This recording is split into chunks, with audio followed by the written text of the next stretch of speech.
And we're live. Hello guys. Yeah, so we'll just be continuing with the obviously the digital. Hopefully be able to start getting some more references lined up. I know I said I'd do that in the last stream, so hopefully we actually will do it in this stream.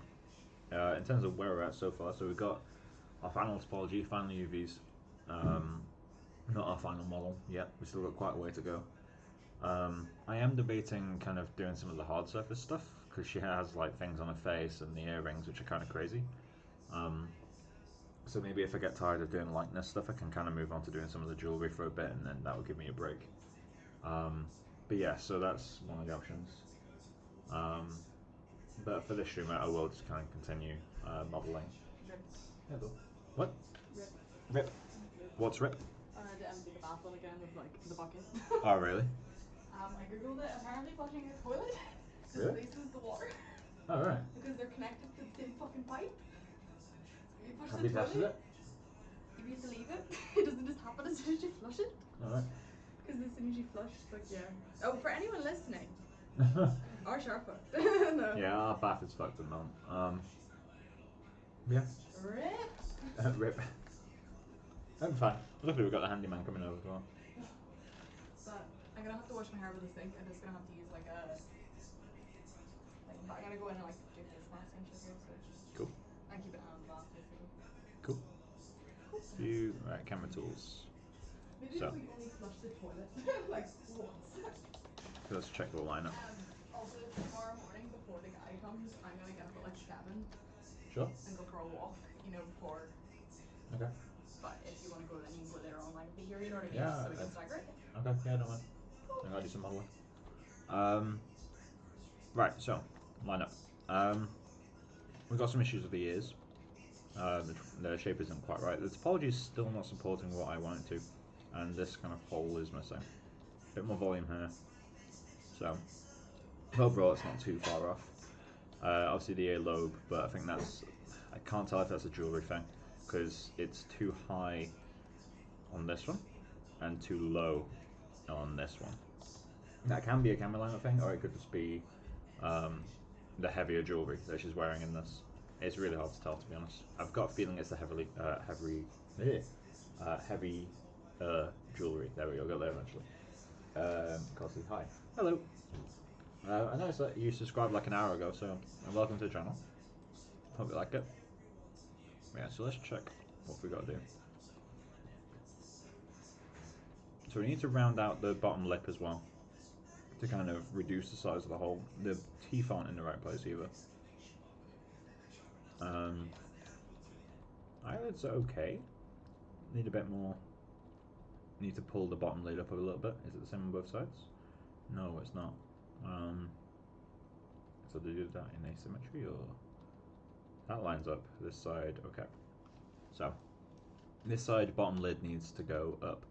Sorry, this side top lid needs to go up, and this side bottom lid needs to go up, and it also needs to come in a bit. So that's something I'll leave for a while because I want to keep symmetrical as long as I can. Maybe until after texturing, I can then go in and break symmetry in the final versions of the model. But yeah, so let's get on with it then, I guess. So let's start with the ear. In fact, actually, let's check this side. This isn't far off.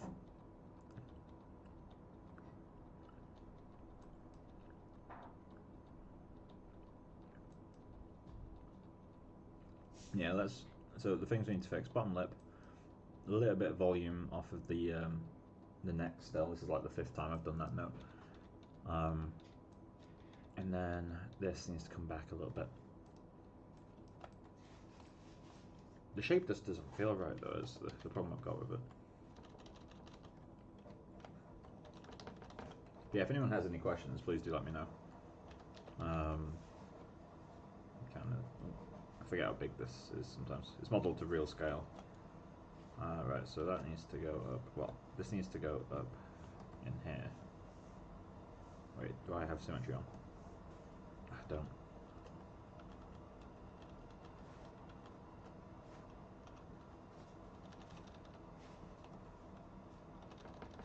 Cool. So let's grab you, pull you in. This needs to be more defined. So let's just go in and sculpt that. And let's turn off the brush alpha. Granted, you won't see it at this resolution, but still. This shape doesn't feel right to me. It feels too droopy. Let's check the side ref. Yeah, this needs to come up a little bit, I think. Yeah, just there. So let's do that.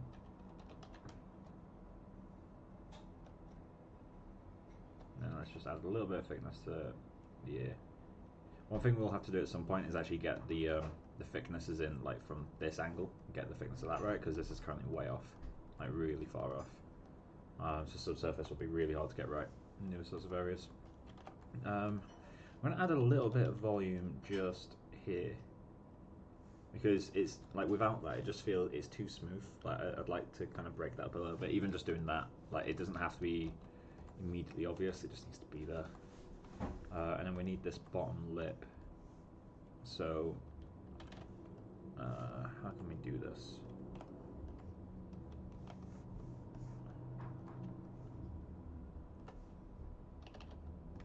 Right. I'm going to use move topological to do this. I'm just going to pull you up. Nope. There we go.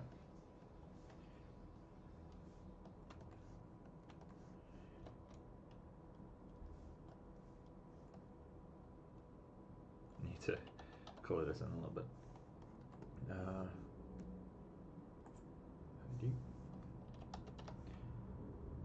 RGB, color pick that guy.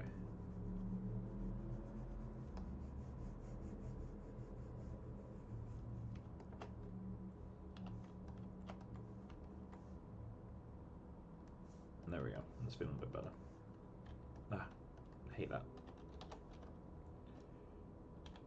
Let's turn on auto masking for back faces.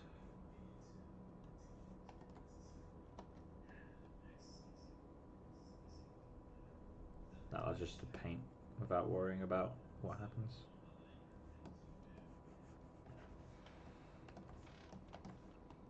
Cool. So the eyes do feel a little bit too wide, so I'm going to kind of side with this side as the one that I'll sculpt symmetrically. So I'm going to raise that up a little bit. There we go. Maybe a bit too strong.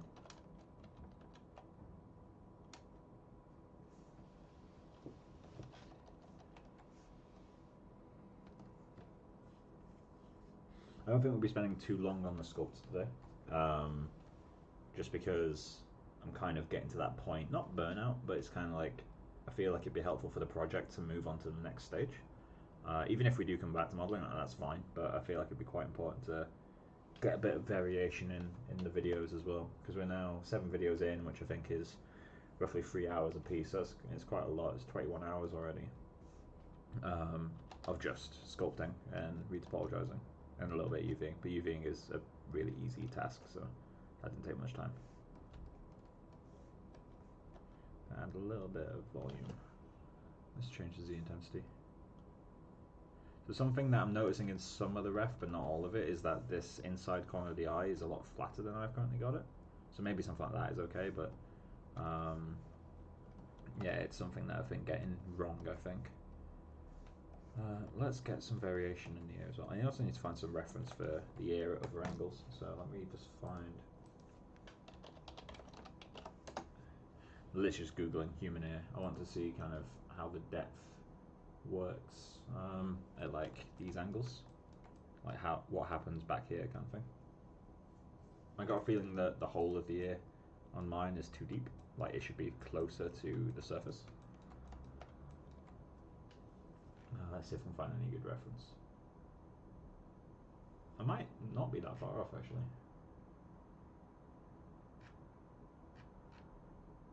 Let's just go. I've literally just searched human ear. I'm not too worried about getting an exact image of FKA twigs for this. Yeah, it looks like it is just smooth behind there, so maybe I'm not that far off.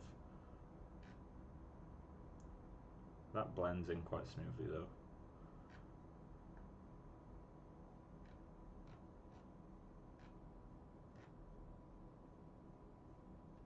drag that back onto the screen. So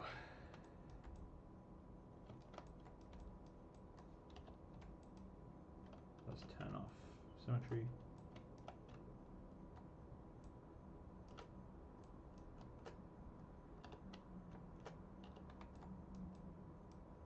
And turn back on symmetry and show the whole model. Right. Let's do a bit of sculpting, make this feel a bit more organic. So apparently this shouldn't be that deep. Like this entire area is too hollow at the moment. Let's just bring that up a little bit. It doesn't need to be crazy, I just need to not have it go as deep. So according to the references, that's a lot more accurate.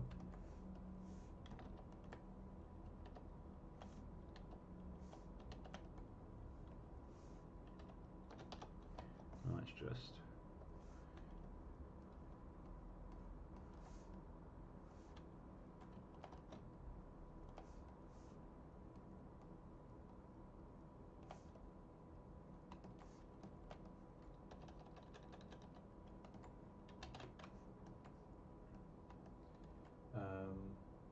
you know, you can remove shadows.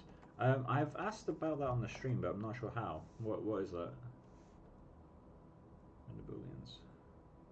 Why would it be in render booleans? Why would it be in there? Wait, was it that simple the whole time? Oh my god. Oh, I'm so happy. That's so much easier to see what I'm doing now.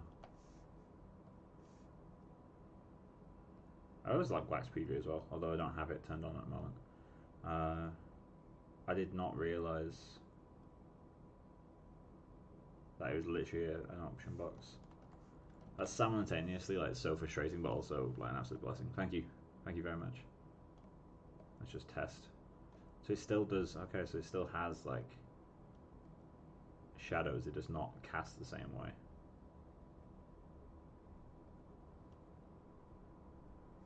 I can't believe I've been using ZBrush now for. I got it in 2014, so I've been using it for 6 years. Obviously not constantly, but I didn't know that shadows were right there the whole time. Oh my god, I'm gonna end the stream out of frustration. Alright, so let's remove a bit of volume in here. Thank you very much, man. It was very much appreciated.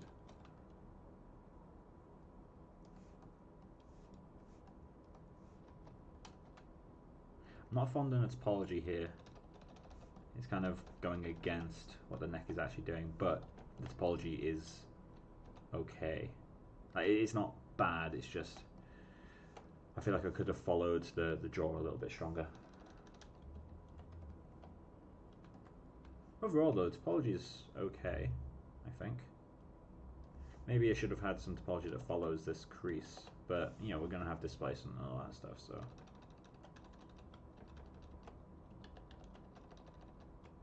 Well, that's a really small thing. I don't know if this matters to anyone, but if you show wireframe and then subdivide at like a low res, it stays at that low resolution preview. So like it's showing just the wireframe of the lowest resolution. If I turn on wireframe at the highest res and go back down and then go back up, it updates to whatever you're on. I don't know if that works for like subdivision 1 maybe. So let's. Yeah, so whichever one you start it on, that's like the maximum it can go to. So if you go to subdivision, or whatever your max subdivision is, and then show it, it can go any subdivision. I think that's quite a helpful little feature. It's really quite nice sometimes to just see your low resolution mesh on your sculpt and kind of see, you know, where are the flows going. As I said in the previous stream, I'm really not happy with this, like how it's all pinching into the ear. But yeah, wow, I missed so much great work. Thank you, man. Very much appreciate it. We've got some Maya lineups now that are actually working. We need to get a few more lineups and just make sure the 3/4 are working. I have one camera that I can start to line up. That's already in my Maya scene. So I'll be working with that. And then I might go in the stream and kind of get other references. So this what I'm adding right now isn't in the ref, but I always like adding it. I think it looks quite nice. It's quite a subtle shape, but I've just always liked having it in my models. And my art style fundamentally, I really like Dishonored style stuff. So obviously this is a like quote unquote photoreal character, but I'm gonna still exaggerate a few forms here or there just because I'm not a photoreal sculptor. Like I'm not that level. So I like to just add like little bits of personality that kind of make it, you know, it means that when I inevitably fail to do a photoreal portrait, it will still have some appeal because it's been modeled with like certain shapes. And so like things like around creases, I like just to add a little bit of a kind of fold with a standard brush. That it just makes it feel a little bit more weighty. And again, it's not necessarily something you'd get, but I just like how it looks. And ultimately, the goal really for this series is to make a digital above, but it's just to make an appealing image. Ultimately, that's how it is in all art, I guess. Is the final image is the most important thing. If you have to stray a little bit from reference to make something that looks better overall, then I just say go for it. That's not the mentality to go for if you're working on a client work and they've asked you to get digital to someone, unless you ask them and say, hey, can I take some creative liberty and make it look more artistically interesting. But yeah, it's something I like to do. I think something that's quite important to being a CG artist is just being able to say fuck it and then throwing some shapes onto the model and seeing what works, like even if it's not in your ref. I think that's quite important. I do it all the time. Like as a groomer, I used to do it all the time. I'd constantly add stuff that was not in the ref, but people would like it. So I'd be like, I wouldn't say anything. I just wouldn't tell them it's not in the ref, because again, it would make it feel a lot more appealing. And sometimes, at least for me, that's way more important. Although I probably shouldn't admit that I intentionally add stuff without telling people, but still, if people like the work, then great. If people don't like the work, then I'll remove it. Simple as. Do I want to enhance that crease a little bit more? So removing shadows is really helping me actually see kind of where the forms need to go, because a lot of stuff was hiding behind that like perfectly black shadow. Nothing should be 100% black, really. Light has a lot more bounces than that. Okay, so let's go into quick save. Oh no, undo history, turn off enable saving. I'm just going to increment this number. Cool. Was there anything else on the model? So I've done the chin, I've done the ear, everything else is matching. The eyebrow might be off, and the eyelid at the top is off. Is it off in the front view as well? It is off in the front view, so I need a little bit more height on the upper eyelid.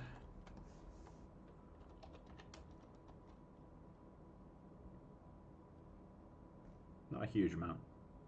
We're at that point now in the modelling where it's about subtlety more than anything else. Let's pull that back a little bit.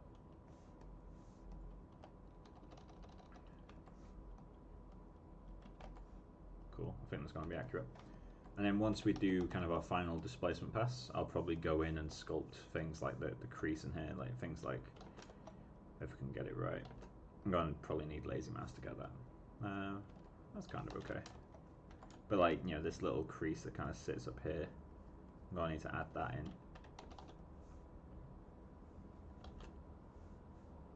I'm not going to do it now. I'm just like kind of showing you what I mean.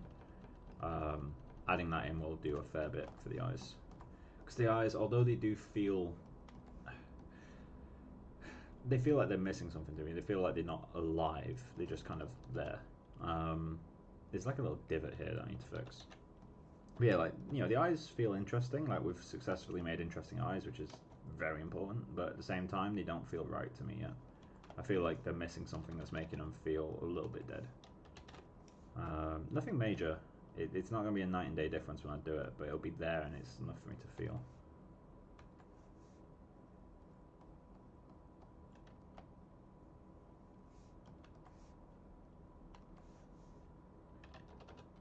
Okay, let's just... There we go.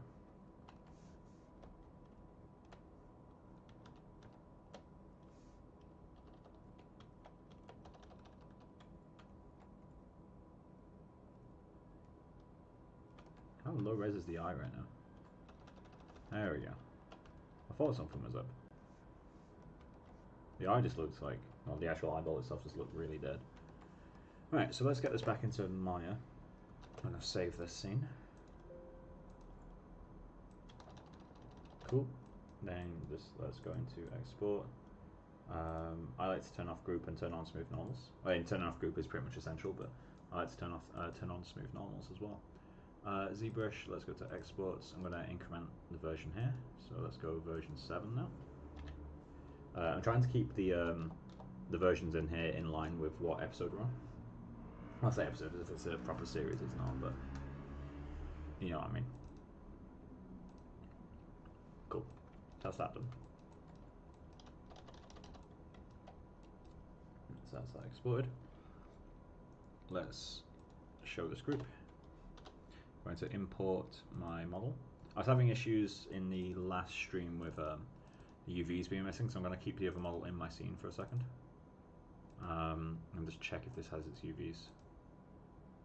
Yeah, it does. Cool. So let's get rid of you, drag you in, and let's assign blend 1. If anyone's wondering why they can't see the wireframe, it's because I've turned off selection highlighting, which I find is really, really distracting. So let's turn that back off. And plus I know if it's selected or not, just seeing the outline in the corner. Right, so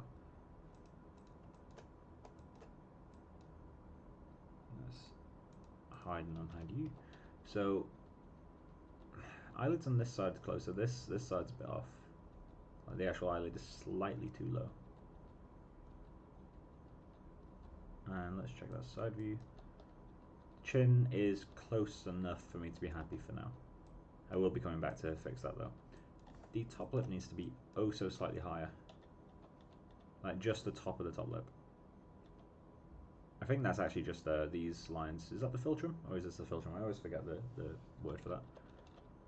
But I think overall we're getting pretty close. Obviously we don't want to match this sideline, just because she does have a very different, a very slightly different expression.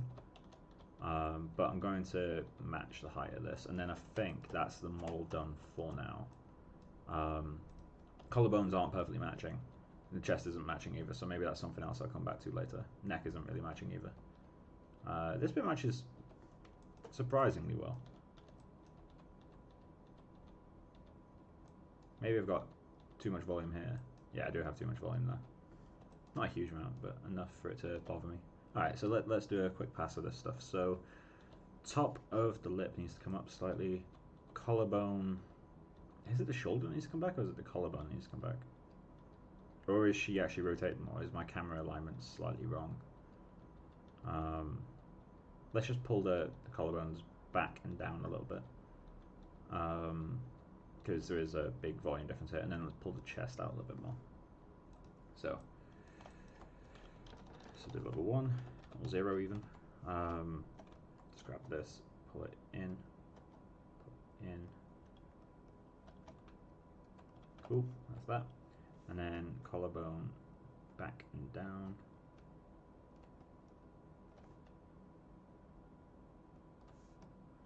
Cool, and then let's pull you out.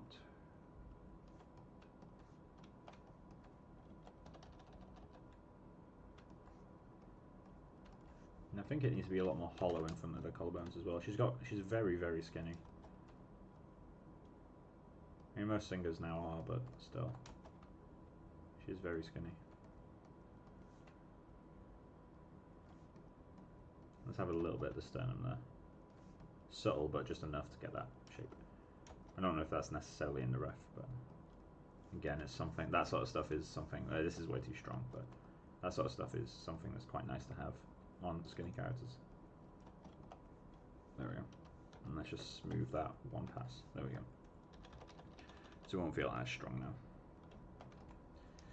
Collarbone, by the way, just a quick, not anatomy lesson because it's not really in depth, but the collarbone, one thing that's quite important to get the shape of it right, at least as far as I currently know, is it should be pretty straight from the front.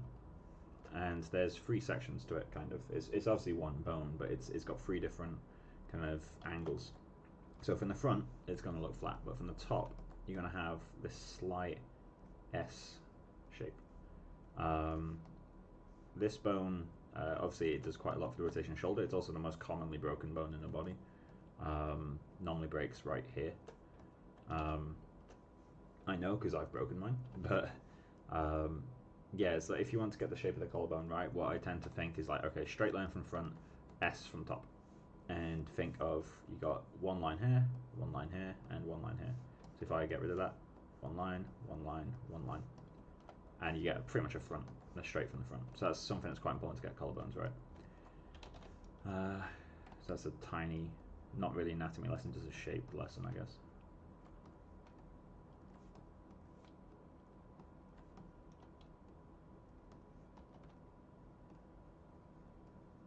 Just hollow out that neck a little bit. This is feeling a bit like a ribbon rather than a muscle right now.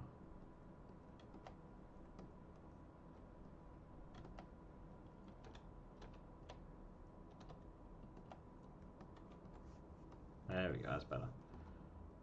Get some tendon on there. I don't know if that is tendon actually, I might be wrong on that. Right, and the top lip needed to come up very slightly, didn't it? Subtle in this one, very subtle.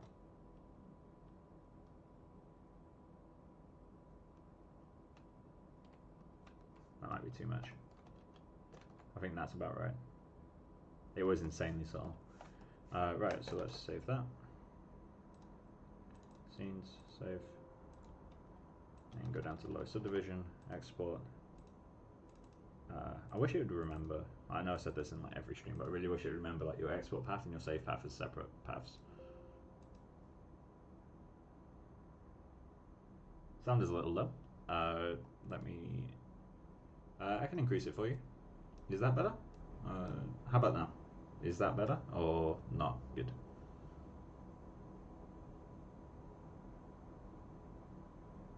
I'll increase it a little bit further. How about now? Is that better? I'm saying is that better a lot because I'm also just watching the levels on my stream. So like it's on, yeah, there we go. So I'm just watching the levels on the bottom. I'm trying to figure out if I made a mistake by showing the stream on screen. I don't think there's any information on there. Nah, stream key and all that stuff is safe. Cool. So let's minimize that. I've increased the levels as high as it can go. To increase it higher, I'd have to put like a gain filter on, and that's where we start getting some clipping. I do intend on getting a microphone at some point. I'm just waiting on job security to kind of come in at the moment, and then I can know if I can afford to buy a microphone or not. Cool. Yeah, I'm glad it's better. Right, so we saved. Did we export? Export you. Yes. And then let's go back to the highest subdiv. You don't need to save in highest subdiv, obviously, but I just like to. I like to open my scene to the highest subdivision. Right, obviously if the model is insanely complex, then I wouldn't do that because that's a really dumb move, but that's that. So, back into mine.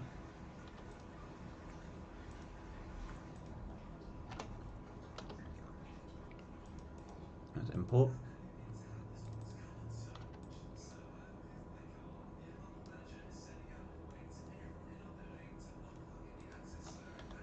Right, so neck is closer. Back of the skull isn't. Chin is better. This is feeling a little bit better from a distance. Let me get up close.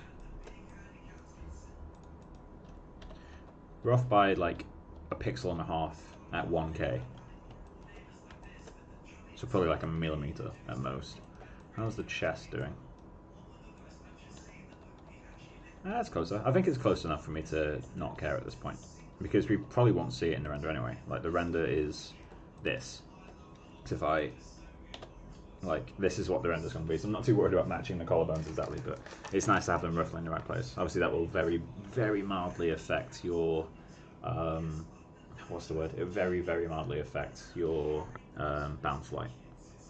At this point though, you wouldn't see a difference, like at all. So I just need to stop being so anal about it. How's this ear doing? Need to add a little bit more volume to the helix, like just this section, and this needs some waviness to it. Yeah, same on that side. Okay, so let's do that. So we need a little bit more volume on you. I'm going to put move topological.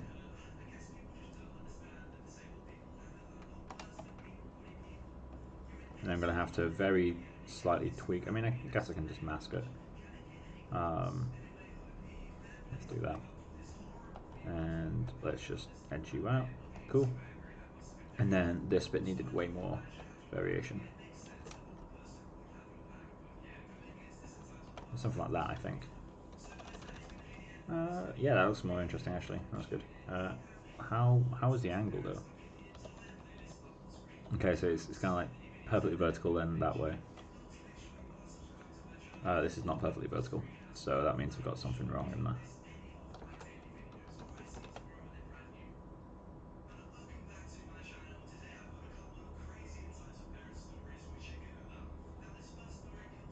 That needs to be lower. There we go. That's what it was.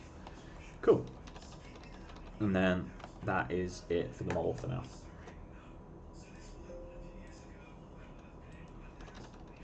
Export that. ZBrush exports. Oh wait, no, I forgot about the eyelids. What was it that was wrong with the eyelids? There is this section here, right, that needs to come up. Yeah, that bit needs to come up just a little bit. It's subtle, although this is wrong. Well, it's closer on this side than it is this side. So it might be an asymmetry thing, but I'm going to do it anyway, because it feels right.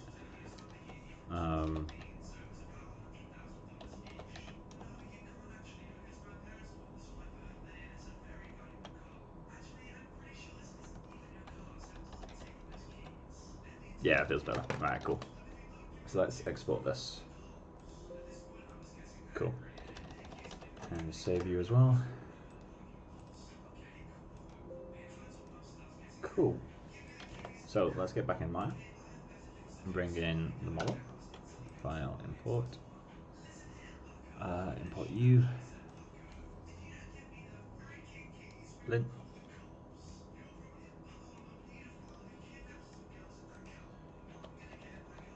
Oh, this is too sharp now.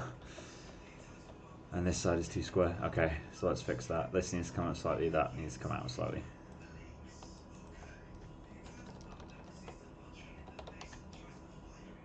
So I'm going to pull that in slightly, pull that up, just round the shape out overall.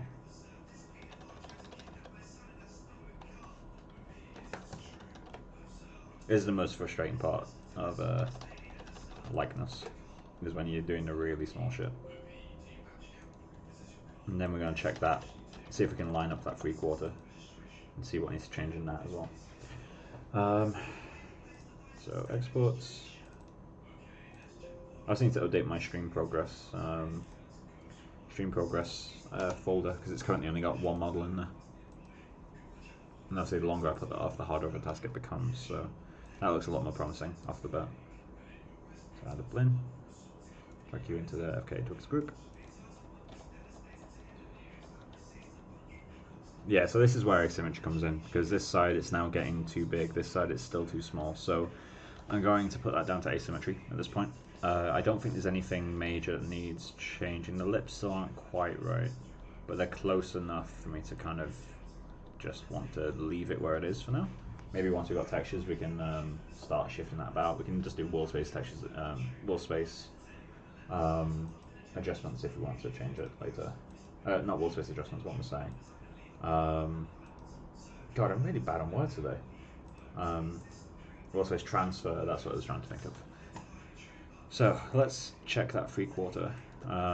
So this angle is going to be an absolute nightmare. We've already got the focal length set up. This is from a paparazzi image. So it's 200 focal length with a full frame sensor. So we're going to need to do some lineup. So we've got too much volume here by the looks of things. Again, there is an issue of, you know, how do you tell when it's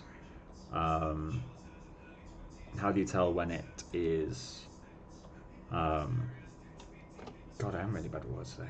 How do you tell when it's camera angle, and how do you tell when it's actual likeness stuff, and also how do you tell when it's expression or time of year, like how much weight she's got on her and like that sort of stuff.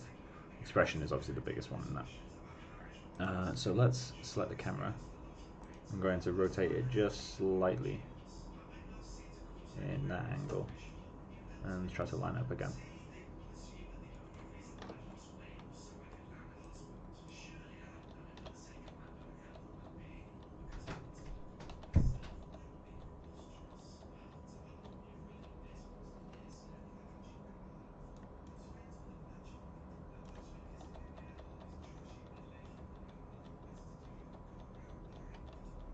nose is off, ears are off.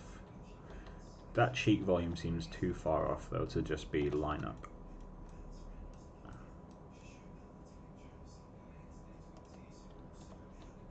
So we need to remove some volume there.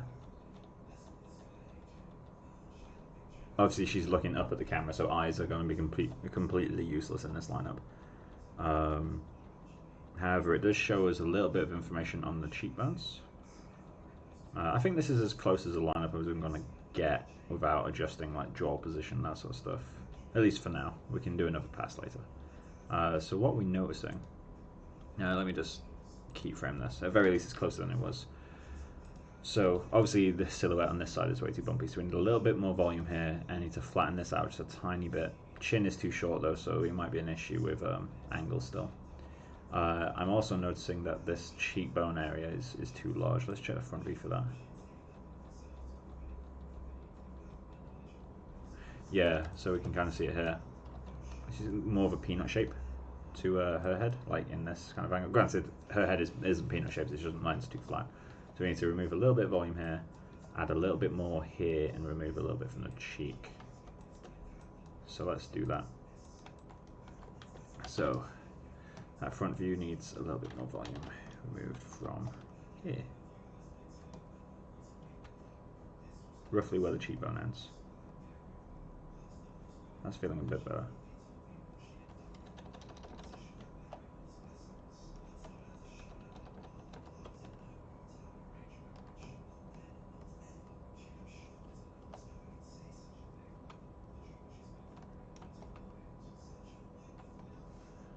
Let's turn off.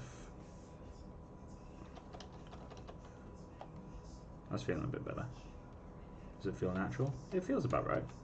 We're kind of following the arch of the brow. Because obviously in this area you've kind of got like this shape on the skull, where the temporal muscles sit. What else do we need? We need a little bit more volume around here, right? And as a direct side effect of that, we need a little bit less volume. Well, not side effect, that's the wrong word. Around here that we need the less volume.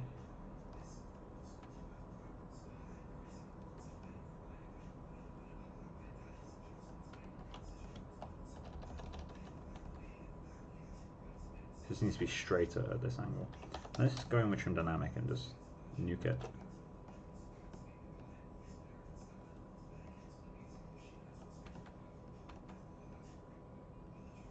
Shape wise that looks more accurate now.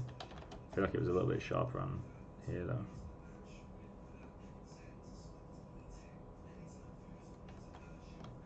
Let's turn on the paint. Yeah, that I think is what we need to do. We just need to do it in a way more tactful way. So let's reduce the intensity.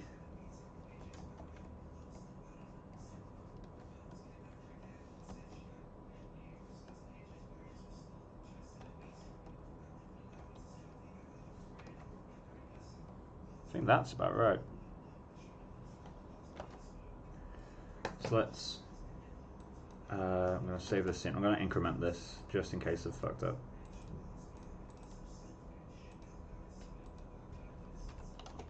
So I can always go back to 24. And then let's export this. And again, I'm going to increment this. So obviously now it's going to be out of sync with our streams. But it's worth having. So, put that in there. Cool. So let's check you out. Remove you. File, import. Oh, that's the wrong model. File, import.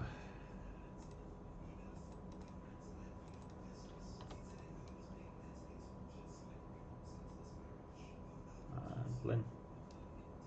Drag you into there. So this is feeling better.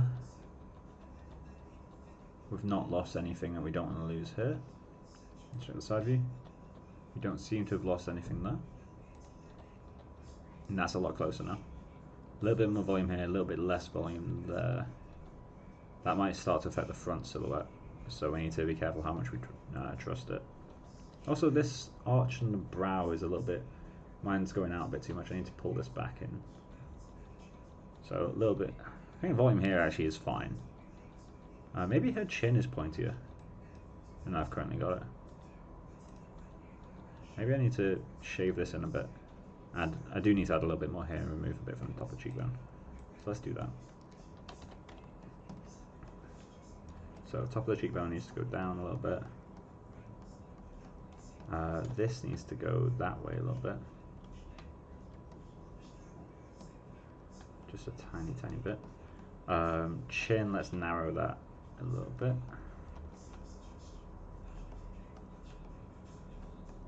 And then, where was it?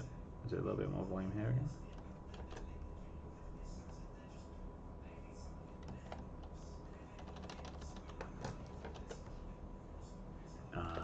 ZBrush scenes, export that. And, oh wait, did I export them? Save.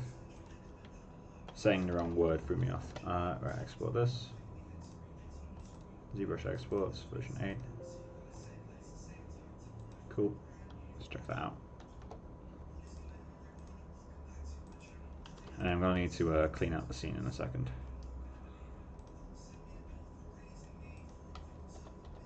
There we go, it's feeling a lot closer. Do we still match the front? Oh, we're getting issues now.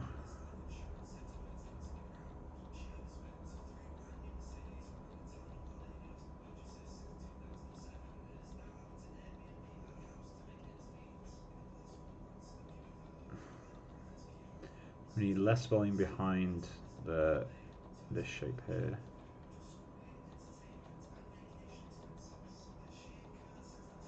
A little bit less volume below the cheekbone. But then that's the opposite of what this one was telling us to do. Or maybe it isn't. Maybe we do need a little bit more, a little bit less volume below cheekbone.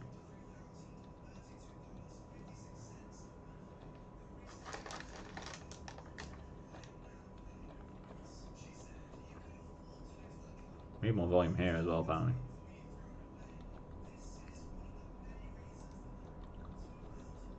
I think I may be required to take a break from likeness for a bit. So I'm just going to stay with what I've currently got. So, let's save this scene. Scenes. And I'll come back to that. Now let's do some earring modeling, shall we? Start getting those in place. Because my volumes aren't going to fundamentally change anymore. We need to... I've got my blend shape, which I'll need to remove.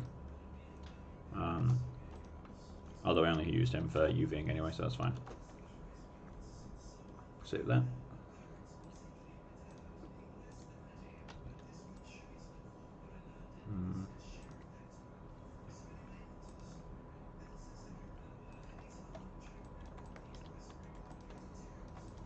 Cool, so let's clean our scene a little bit. So it's going to general, namespace, this is going to be full of namespaces, there we go.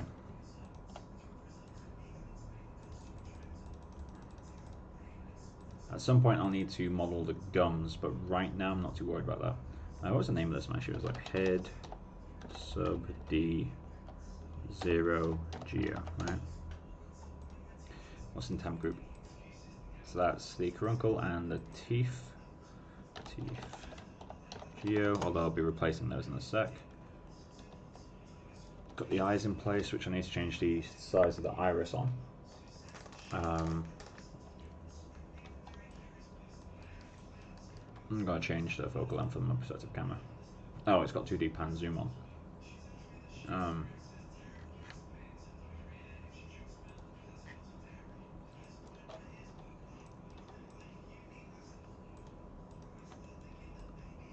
Cool, so let's increase the focal length a bit. I'm going to go with 80. I like to work with 80 focal length. It feels quite nice to me. It's not human vision. Like human vision is close to 50 if I'm not wrong. I might be wrong. Probably am wrong. Right. So, modeling jewelry.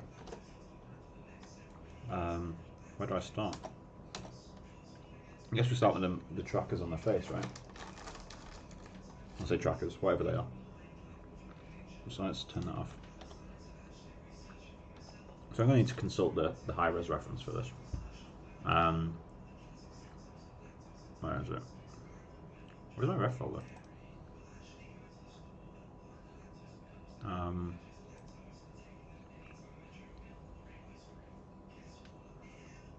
Where is it? FKA twigs.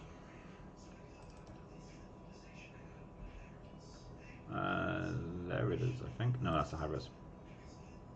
So this is the high-res reference. It's not the full head, so it's not my primary reference. Annoyingly, this is the highest res version of this image I could find. It is not the whole image. Although it does tell me some stuff. It tells me the background looks like it might be cloth, which is kind of interesting. Tells me that these have tiny little diamonds in them, which is going to be a nightmare. It teaches me quite a lot about her peach fuzz. You can see it's actually quite dark for peach fuzz. Like it shades black, which is interesting. And it also tells me these little crosses have a little diamond shape inside them, and they're bent at the edges. You can tell by the highlights. I need to figure out which way they're bent. I think they're bent outwards, as if they've been pressed, because that to me looks like the edges are further out than the rest of it. But then this one looks like it's the opposite way, so maybe some of these have been stuck on the wrong way and some of them are correct. This one's super defined. This one actually shows me that it's like solid. Like there's a border around the whole thing, which would suggest that it's been punched. In fact, I think that's it. So it's not a diamond in the middle. It's actually just a shape that goes around the whole thing. Because you can see it here as well. So I need to figure out which way round it is.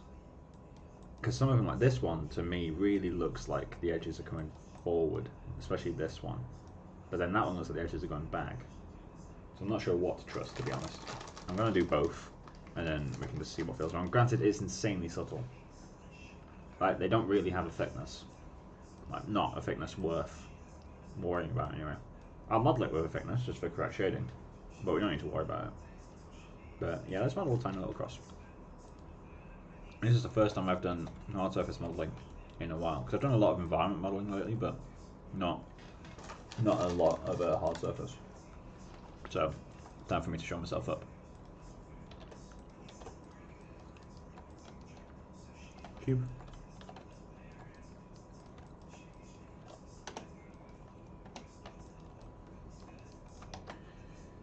Modify center pivot. Get you to world 0.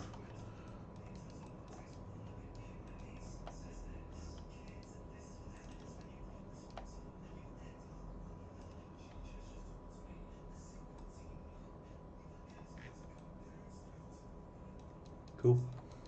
And let's grab all of these, extrude them.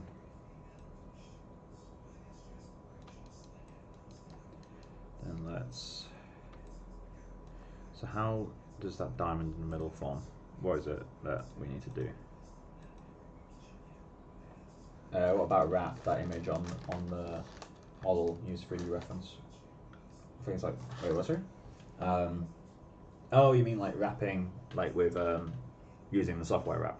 I could do. I'm gonna probably just do a projection in Mari, to be honest, because I've already got a camera lined up for that front reference, and I've been modeling to that camera.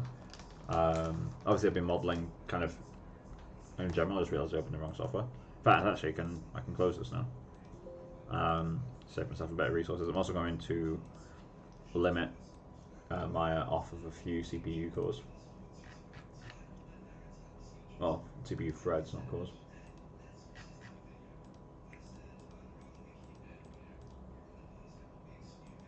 So I've turned it off of 4 of the cores, 8 of threads. So that leaves plenty for streaming. Yeah, I plan on projecting this in Mari. So I'm going to literally just project this image with absolutely no processing as one layer, and then I'm going to kind of rebuild that from the ground up. So like make a freckles procedural, like a cloud layer and hand paint where the freckles go as like an isolation map. So black and white mask, and just fully rebuild the texture, and then I can use the actual projected image to get small details.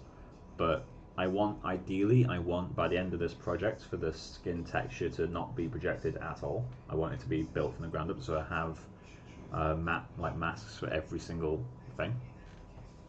Right, so let's zoom in a little bit. So the diamond is from. That's super weird. I opened ZBrush again. Oh, I need to stop clicking them. Close. So that diamond is coming from a lack of fucks being given. So what can we do to get that? I guess we can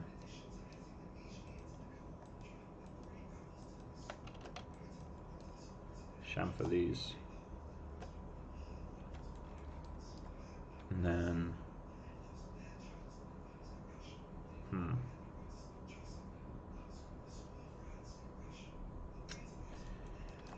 probably the best way from there.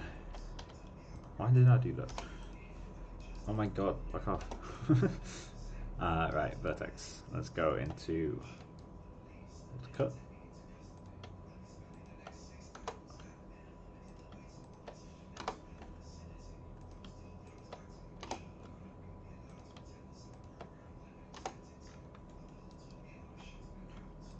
Let's just run a loop through this. Run a loop through this.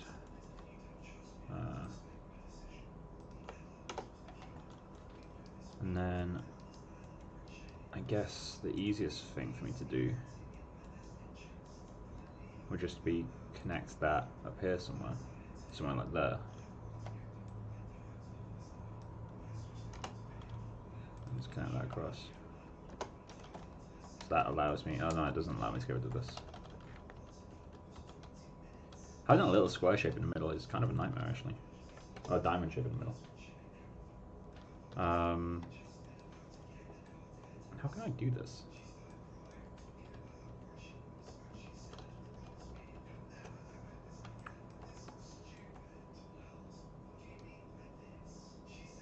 It annoys me that I can't just chamfer like all the vertices. Okay, it just does that. Although that allows me to just connect them up, which is a bit better. So let's do that. Okay. So chamfer all the vertices. I'm going to mirror it left and right, so I'll just do one corner. So let's go into cut. Connect you to the halfway point of view. Connect you to the halfway point of view. Connect you to the halfway point of view, and you to the you to the halfway point of view. Halfway point of view to there. Halfway point of view to there. And then I can just target world.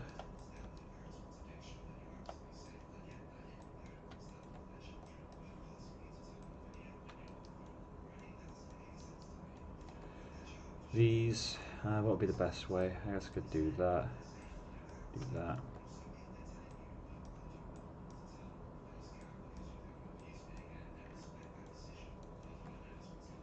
I think that feels about right.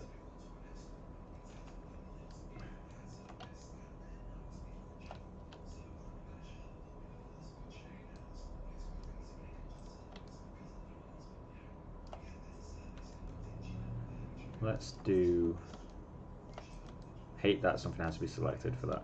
Let's just quickly do this. Oh, why didn't I connect those?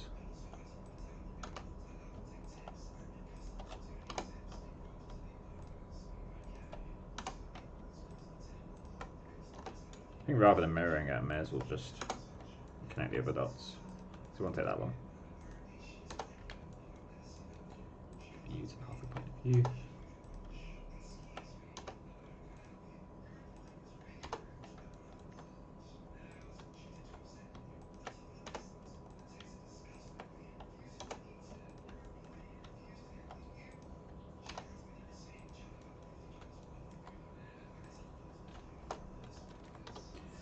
And it's going to target world in vertex mode.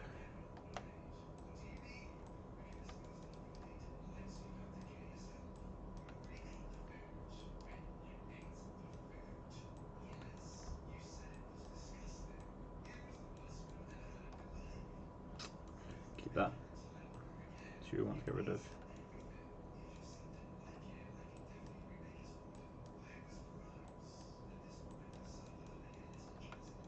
that's all of them. Cool. And then what we can do is just grab these guys. Will average vertex do something nice? Yeah, that will. Cool, and then we can grab these guys and circularize. Cool. Oh, I've lost that diamond in the middle, haven't I? Have I ever pointed out that I'm not a hard surface modeler? So let's get rid of that. So I do need to circularize these guys. Circularize, and then I need to grab these guys.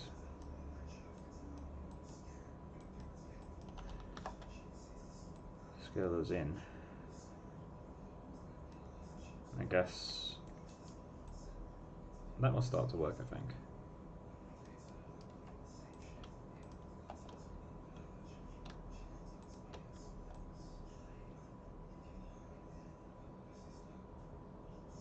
Something like that will work okay. Maybe not. Let's just give that a go.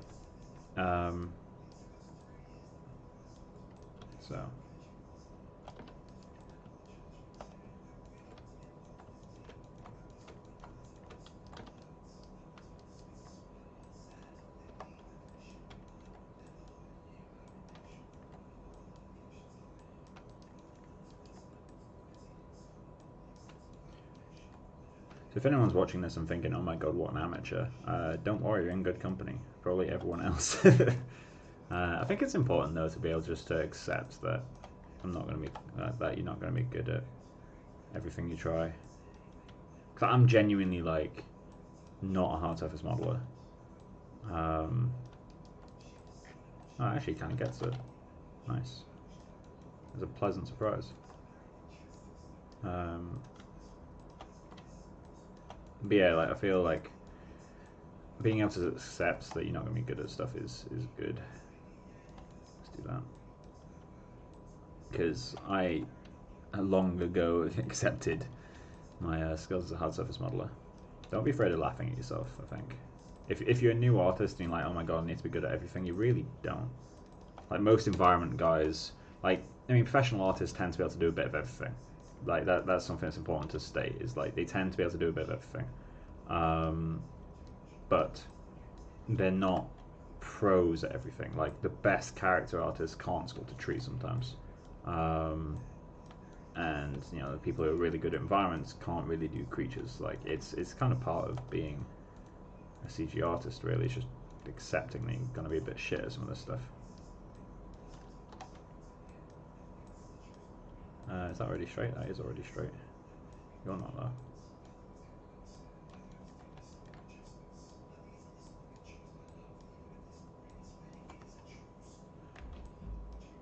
But yeah, I'm definitely more of a character guy. Organic stuff is what I love. So let's get all these. Part of me is tempted to have a bit of creative liberty with that middle section and kind of extrude that up and make like a little circle in the middle. It would be something that I think is quite nice to add.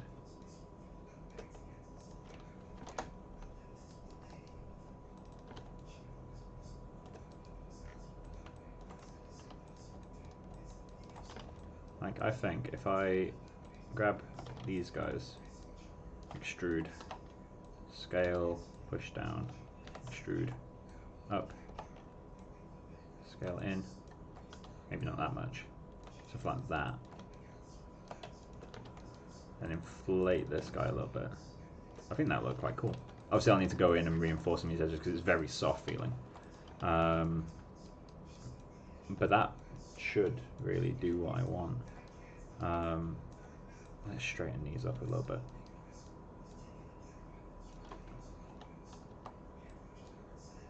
Yeah, that's fine.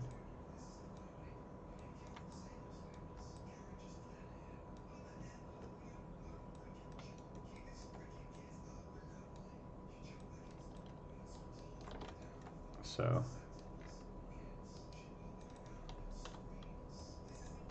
is that the way it's punched?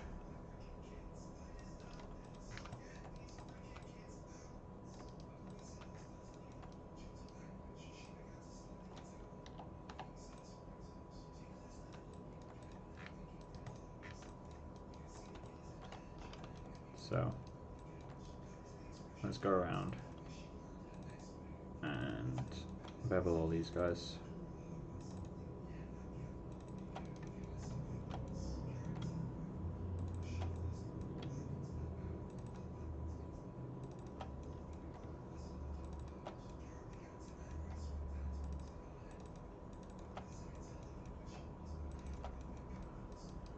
Just to make them nice and strong. Bevel.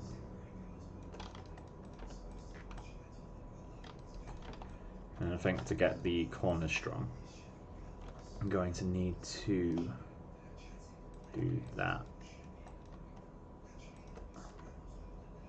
to get those to hold their shape. Yeah, there we go. Much better. Need to do the same with these sides though. So let's do that. Do that. Did I? That's a little bit far out.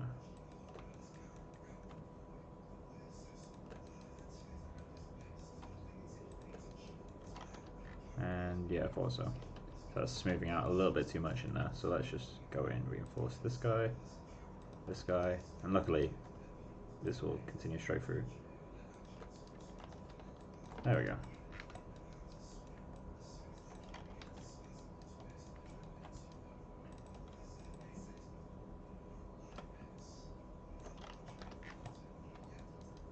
Nice. So let's give it a thickness. And then we can UV it. And let's extrude it the other way.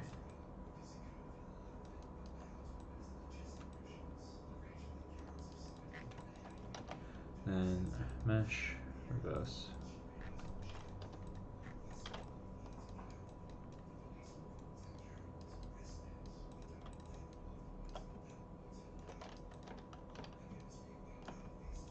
Too many polygons, probably.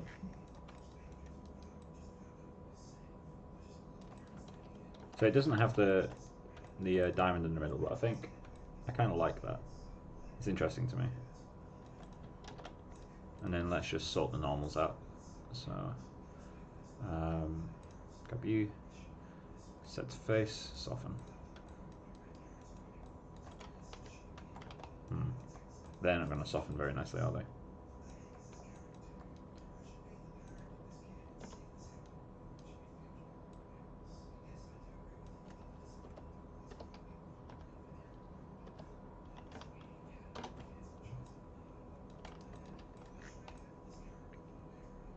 That's better.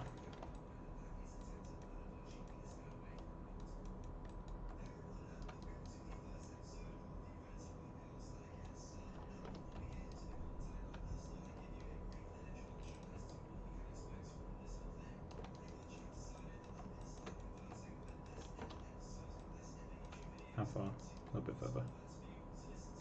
Cool.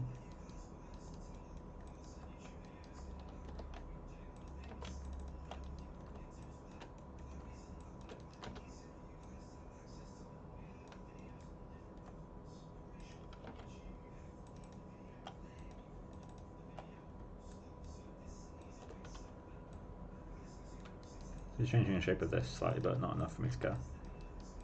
Okay, that's smoothing a bit better.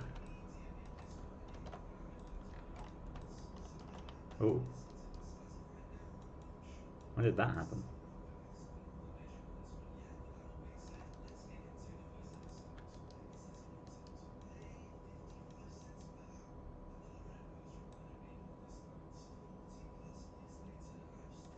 When did you happen?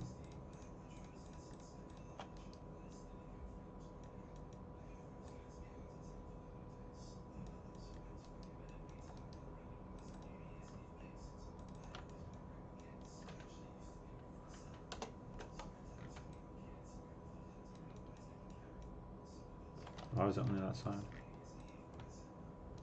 Oh, it's there as well.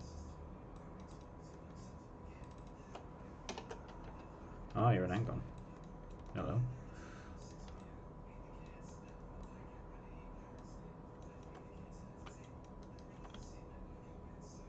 That should be easy to solve.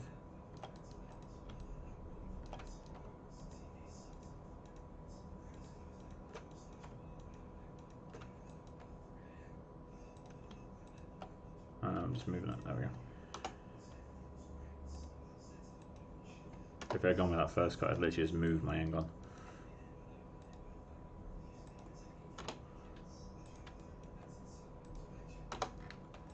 Before anyone comes in the chat saying, oh, end guns are fine, yes, I know.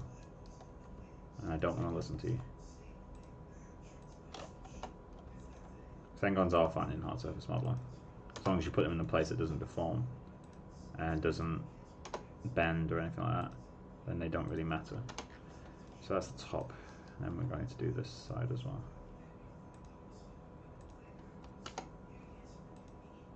Just realised I was slowing myself down by doing more clicks. Cool, there we go. So that's all quads now. No. So that's smoothly shading and all quads. Cool. How many polygons is that? 1,400. Cool.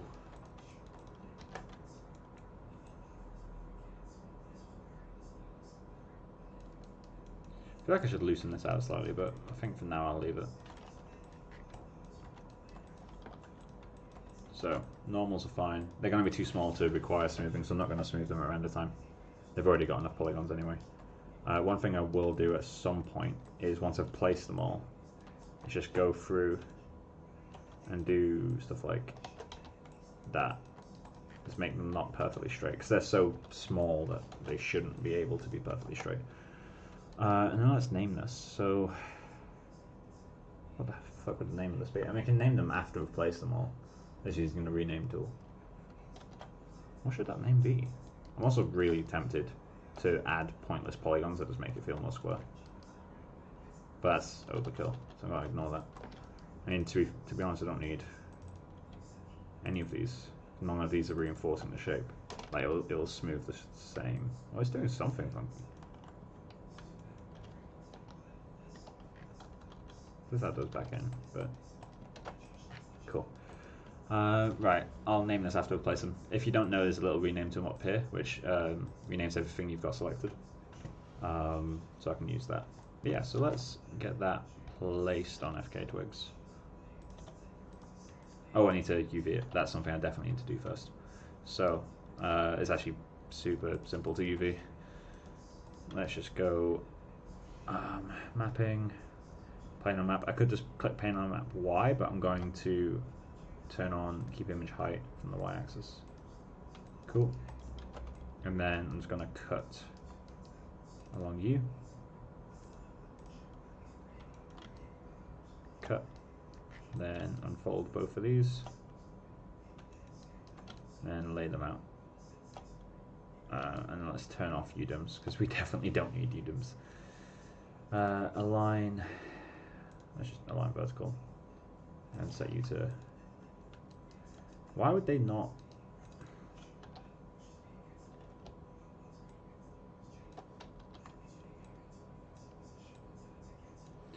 Got step snapping turned on. Really strong.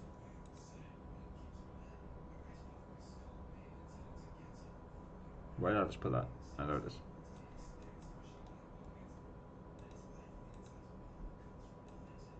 There we go. Bless me. Right, so put you back up. I'm not too worried about orientation of these. Like, if one happens to be facing up and one's facing down, it doesn't really matter. It's kind of satisfying. Come on. Cool. So we got that UV'd.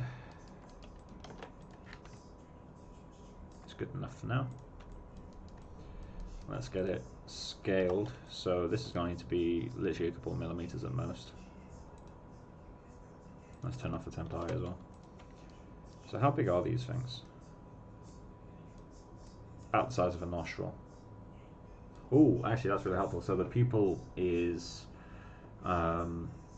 roughly half the size of the eye, which is 2.4 centimeters. This is roughly half of that. So this is going to be 0.6 centimeters.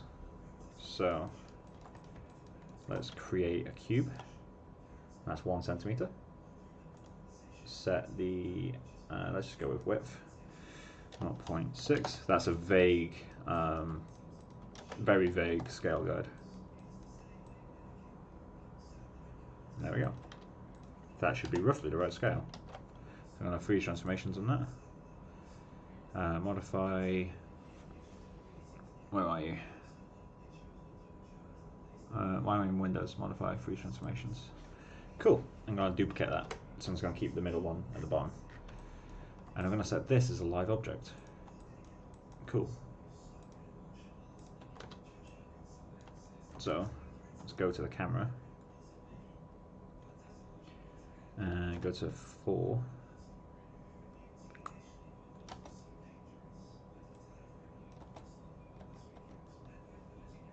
Put that around there. Go to this view.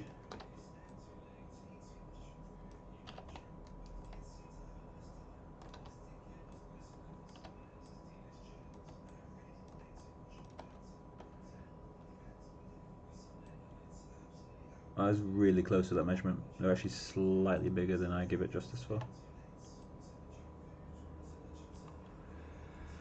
Cool. Modify freeze transformations. Snap you there.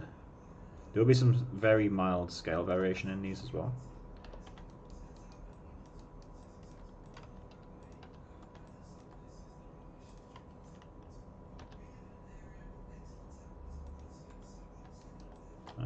Doesn't make a difference. What?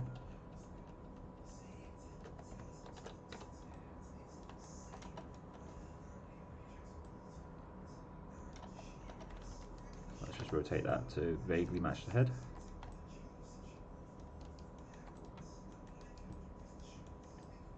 And then pull that out slightly. I'm not sure what it'll be stuck on there with. Probably a tiny little dab of glue. Let's see what this looks like in wireframe. It's so overly dense. I love it. But that will give us more shading information. I might have to go in and adjust them later. But that's no big deal. So I got that. Let's duplicate you, move you there to match this guy. Rotate slightly that way, rotate slightly that way, and rotate more that way, rotate more that way, move that way. There we go, there's another. Cool. Duplicate that, move you there. He's a bit bigger. I think they're all a little bit bigger.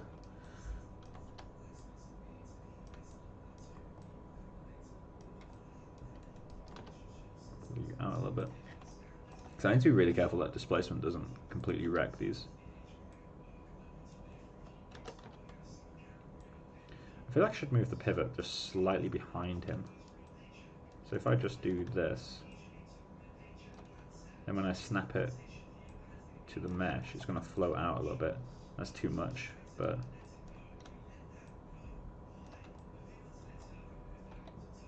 now, because it snaps based on the pivot position, right? So I can just move the pivot to be further from the mesh, and then I've already got like a consistent depth, which would be super helpful.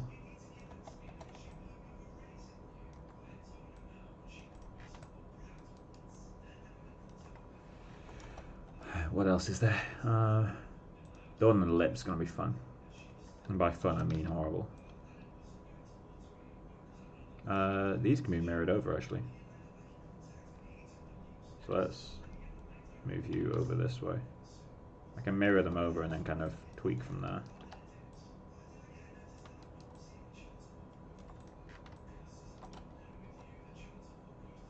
Cool, we need one below the eyelid. One there, one there, one there, one there. And I can just mirror the rest.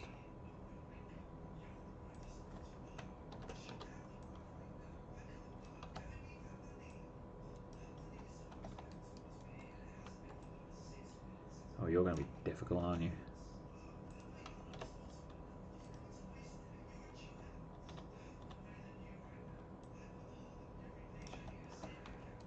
These might help me actually see if volumes are wrong. that looks like it's going to cause issues. Which either means this is going to bend, which obviously it would a little bit because it's tiny, but also means that the eyelid's probably got a little bit too much volume. I'm going to go with bend though. Bend is going to be the way that I take this. Let's duplicate you.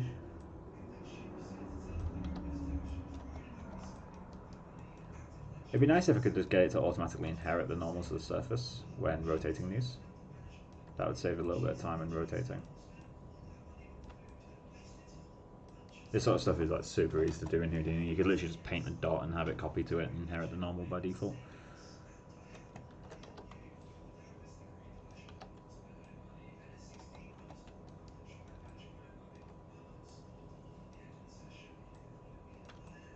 Is that really where it goes?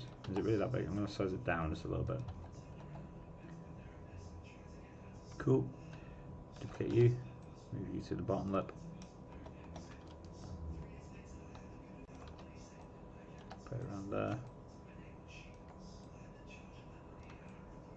I'm going to model the lip to very slightly react to these as well. And then there's one more on the bottom of the chin before I just mirror the rest.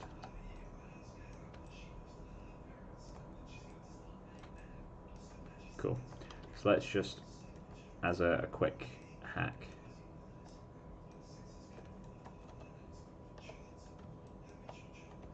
just group all these, duplicate the group, -1x, modify freeze transforms, freeze transformations. I'm gonna hide this, grab all these, delete history, modify freeze transformations, group, done. Now I can show this again.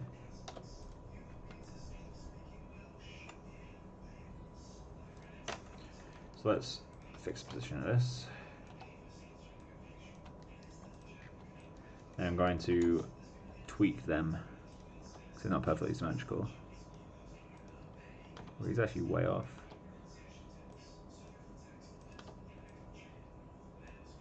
The rotation should be still correct though, which will save me a bit of time because it means I can just move them into place.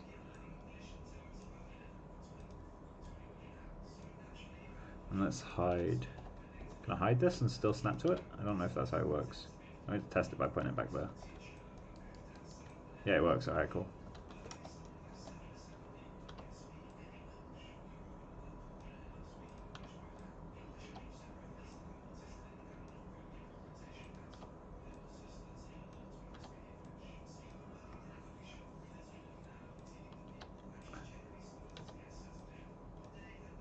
Probably matching these a bit too closely, to be honest. Needs to go a little bit bigger.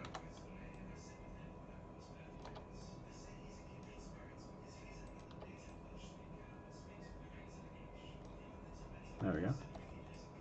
Check that in 3D against you. You have sunk. I'm going to turn off this now, so I can just move it out.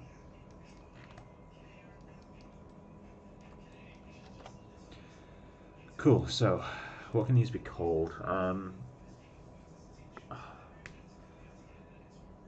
See, they're not face trackers, but I really want to call them face trackers. Guys in the chat, what do you think these should be called? Like the actual name of the meshes? I'm going to delete this. In fact, no, I'm going to keep him. Just drag him in there.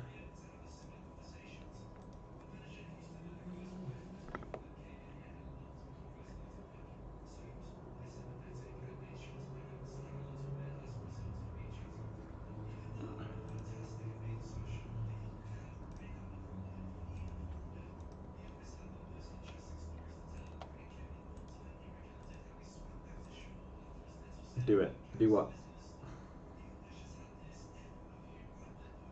Face trackers. God damn it. Alright, cool.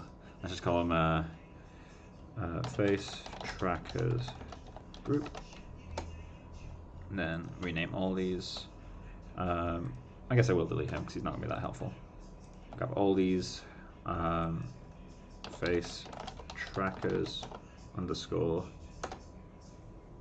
that will number them. And then here's a trick that you might not know, and this is something that after using Maya for 8 years, I found out about randomly one day. So if you want to add a suffix to these, or prefix, sorry, in modify, there's prefix hierarchy names. There's also search and replace names, but you'll notice there's no suffix names. So if I want to add _geo to the end of all these, there's actually no tool for it. However, Autodesk in their infinite wisdom, if you go into search and replace names, search for $, and then put whatever you want as a suffix. Let me just select all these. Replace. $, is suffix, and that will work perfectly fine. And it's the most annoying shit because it makes no sense. Like, why would $? Like, I know that $, is normally a variable, but how would anyone know that variable means suffix? It's the dumbest feature, but it's amazingly helpful to be able to just do that sometimes. Because that combined with the rename tool can very quickly name like loads of meshes, and because they start with a number 1, it would be nice if you could do padding, so it would start with 0 and then the number. There's probably a preference somewhere that does that, but I have no idea where it is. So we've got our little face trackers. They've all got the same UVs, which could debatably not be a good thing. Let's drag that into FKA twigs group. I'm going to group these and call them I group. I group. Face tracker 6, why are you outside the group? Oh, did I accidentally drag? Cool. I'm going to put that in a group called jewelry group, because obviously I'll have the earrings and stuff in there as well. Crunkle temp geo, so I need to retopo these, so I might do that now. In the default topo it's got from zero mesh isn't bad, but I don't want to be the guy that keeps zero mesh meshes, as much as they are fine. It really is though. I wouldn't change that much.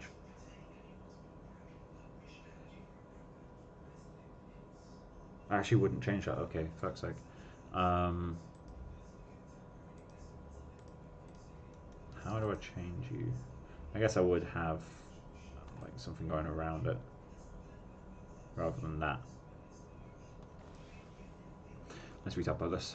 Let's go into save, then alt save, modeling toolkit, quad draw, and then let's just go.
Don't worry, I'm going to clean these up.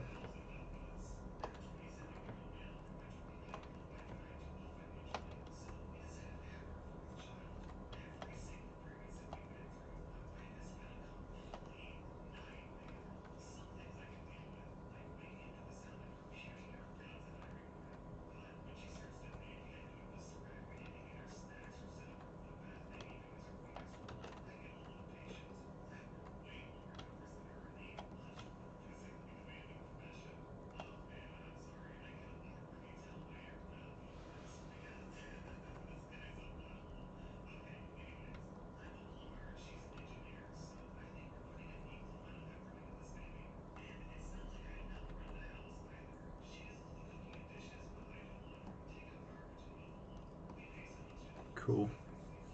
So then we need this to go that way.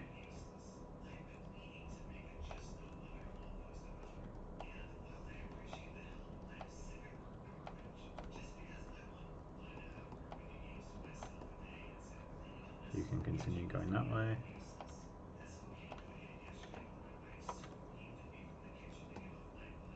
Don't like this. That's spreading out way too much. But I don't want, well maybe I do want that. Yeah, I'm fine with that. Cool.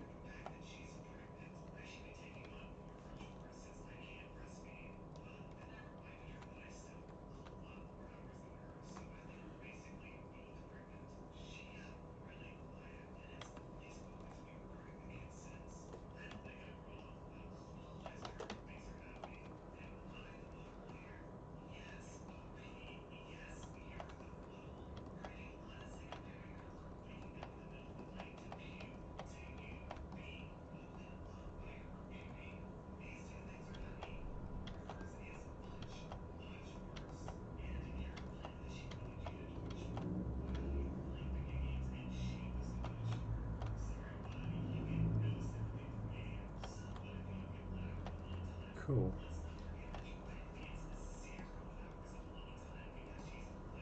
This is a weird topology. Sometimes it's quite fun just to like retopologize like a really strange shape.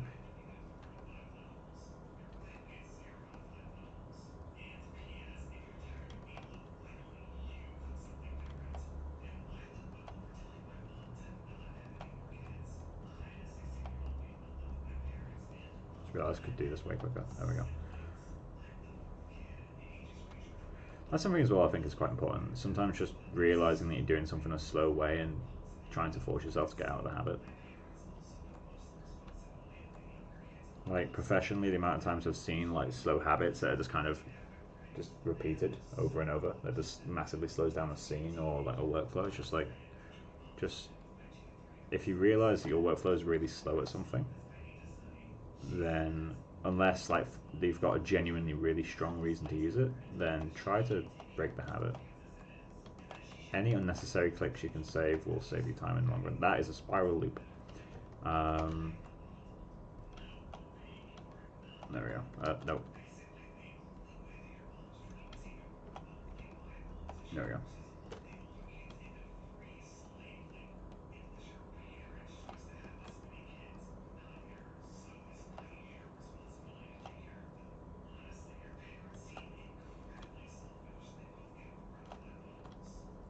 Cool.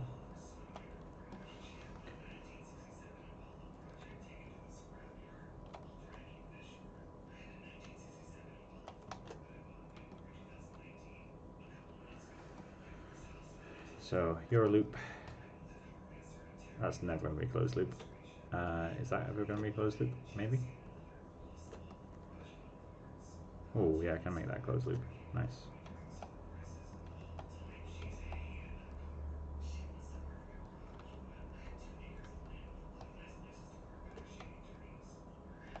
That is horrible. Why would that be what it assumes I want?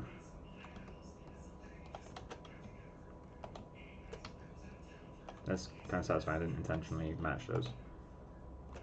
Nice, got a closed loop there.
does this look when I... That's not really good, is it?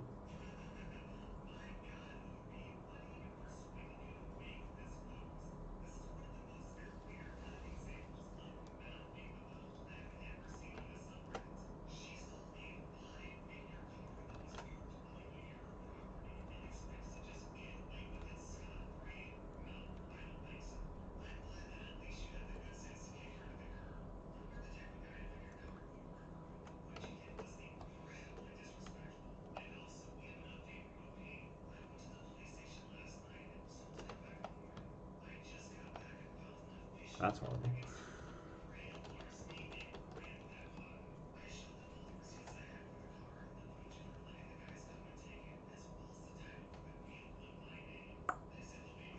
What do I want?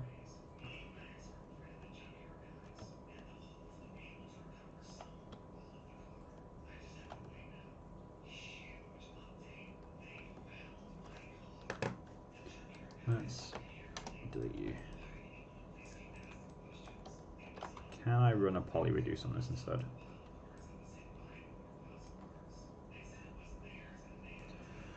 So,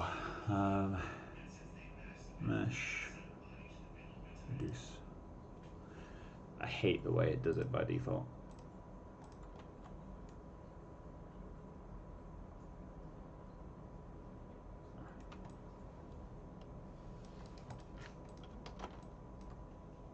Where's that relax tool at?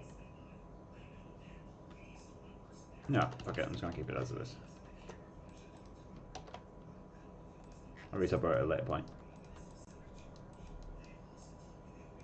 I can also remove quite a lot of mesh. I do need to actually model it properly as well, so maybe I shouldn't retopo it yet. Because I do need to make sure it fits the eye and all that jazz. So I'll be a wait until I finish the eyes before I do that guy. Just thinking they should be modelled into the same mesh, but it's such a pain. Same with the gums, like the gums need to be modelled into the same mesh, and it's just so difficult. Right, okay, so earrings, I guess. The earrings are going to be such a long task. Right, okay, so let's start with the simplest ones. Let's hide you. Let's do that one. So, let's go to consult the high-res reference.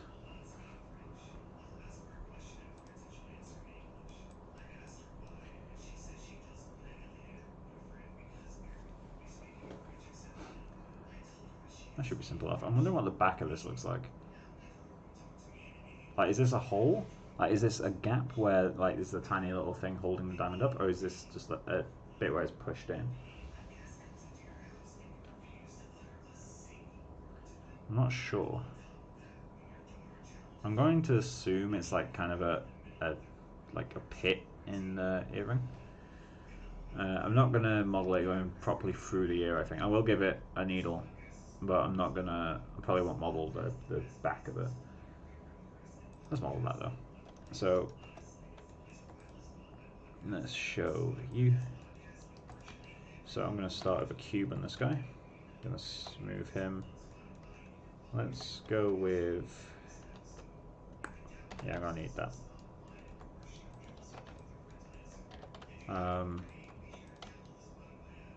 Need to deform you with a sculpt deformer. Delete the lower half view. Scale to 0. Okay. Attribute 0. Modify free transformations. Where are you? Tool. Delete this guy. Scale. Extrude edge. Something like that. Then we're going to need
That'd be much better to extrude. I don't know why I'm doing it this way.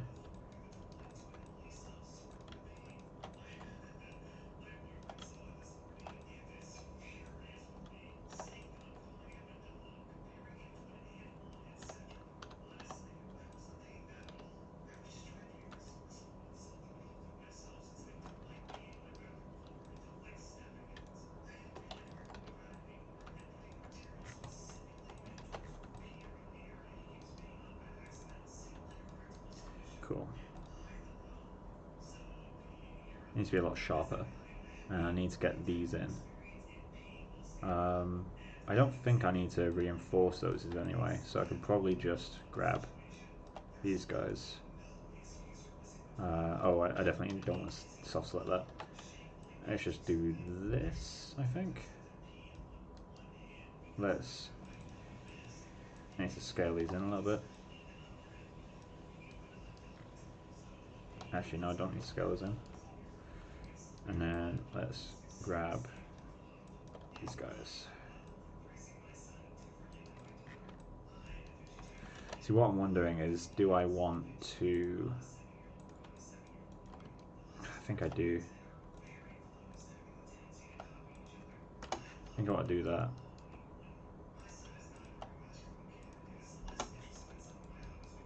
And then let's...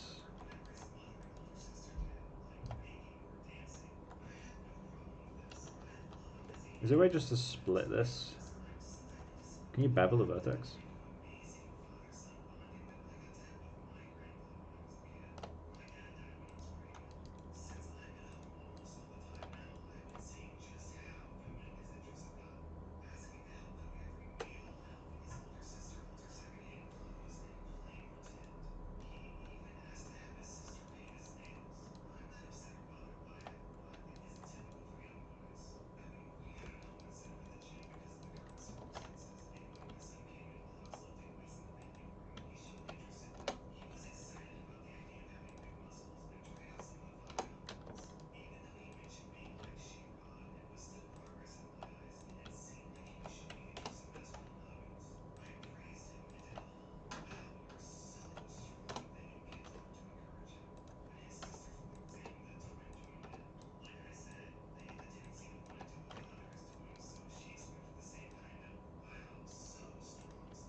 Cool.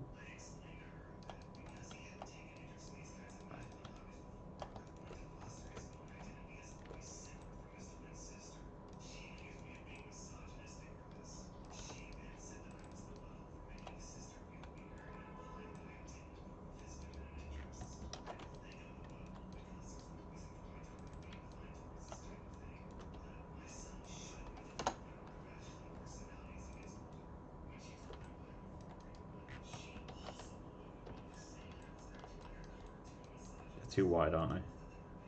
Oh, actually, no. Why did I open bias effects?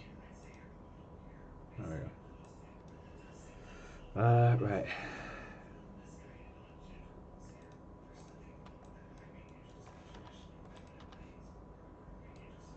I feel like these need to be narrower. Like that. And then these need to come further in. There we go, that feels better.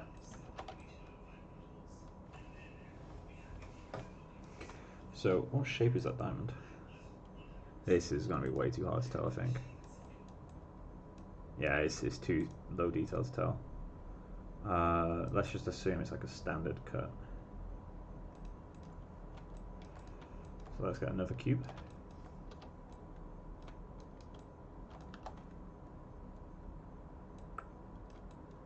Something like that.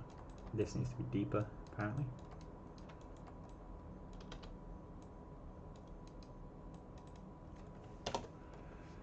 That is fine. How big of a gap is there on each side? In fact, let's not worry about that yet. Smooth you once. And then, rather than do anything fancy, let's just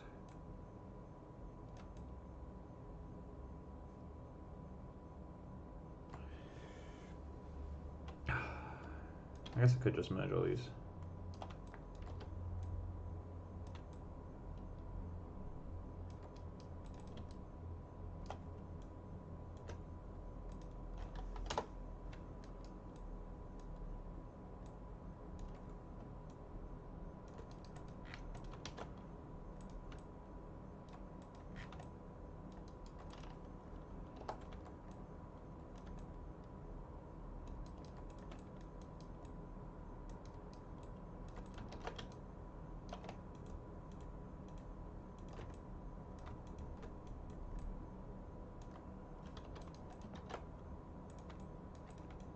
Oh, are these n-gons? Oh, they're still counted as triangles, of course.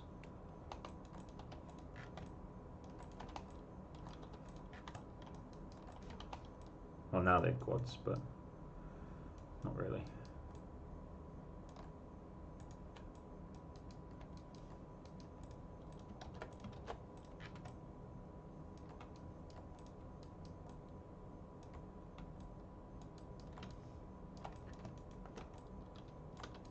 I'm not entirely sure how this would be bedded in.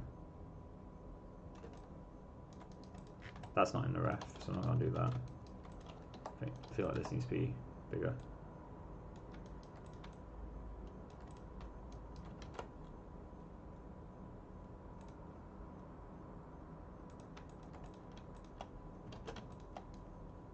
Let's assign the blend.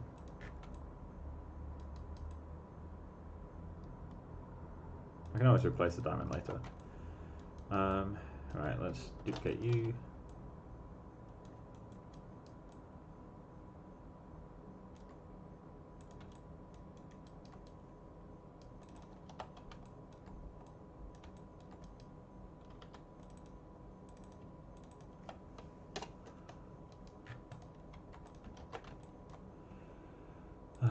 Reverse.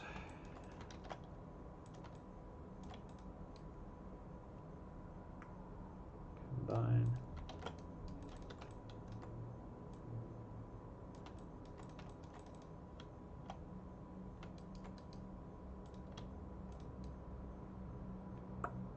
Where's bridge? Bridge.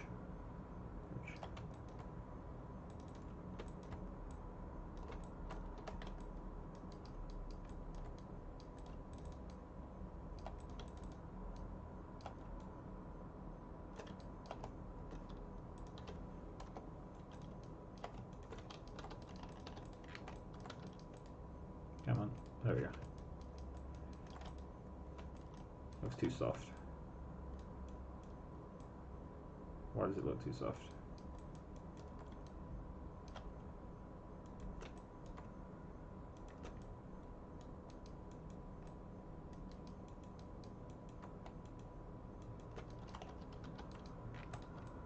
There we go. Oh, that's way too sharp there.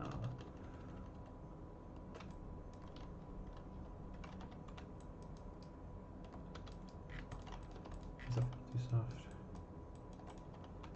It's this bit that feels too... it's because I don't have a defined lower part. I was catching that. Yeah, that feels a lot better. Not entirely sure I'm keen on how softly this blends in.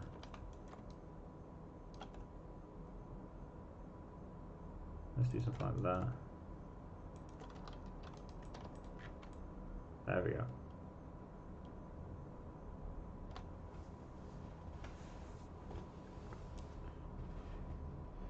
So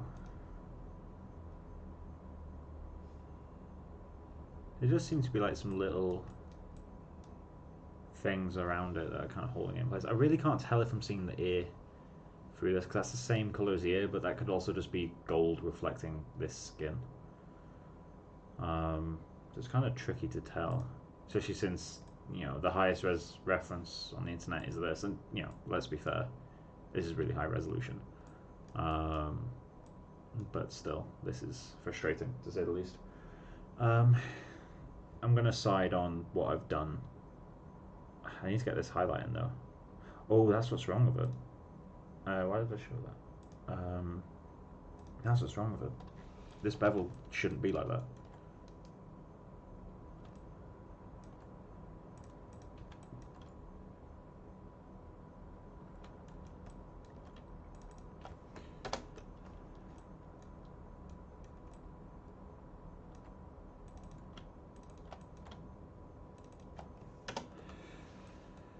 problem is that this bevel should be more.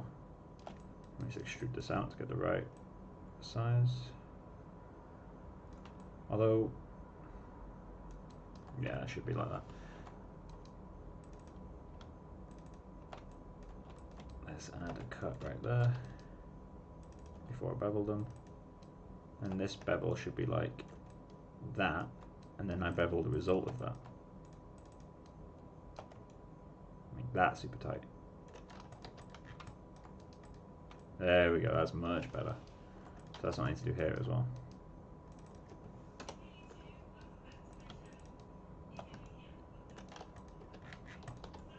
That feels way, way better.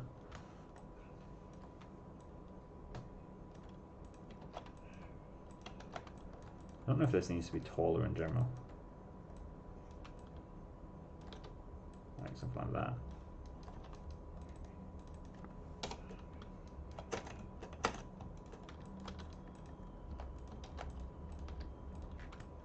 Yeah, that's much better feeling.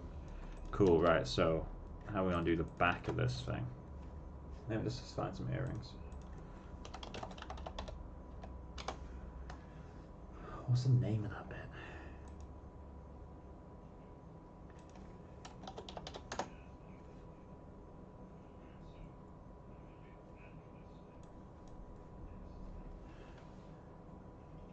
Looks poop. Thanks, Becca. Love you.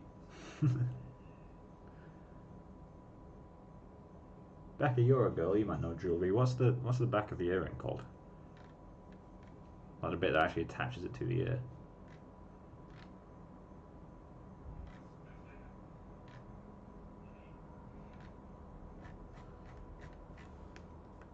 Get it. There we go. The stud. There we go.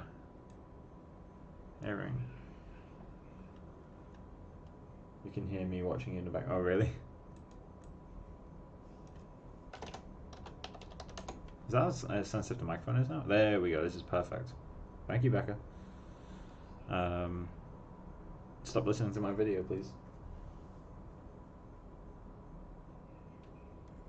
You have some? Where are they at?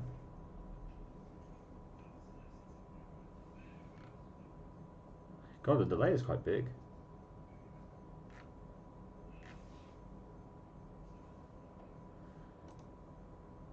I'm going to model this on the back, but for now, that will do. Okay, so let's go into Maya. Let's select you. In fact, actually, let's go with you.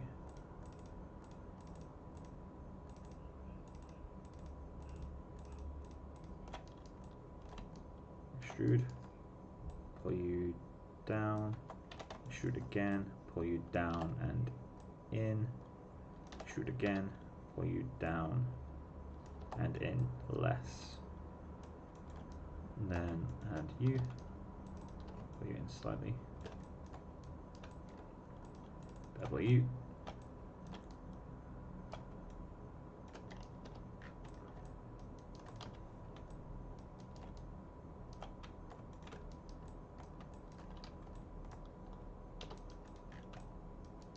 That's better.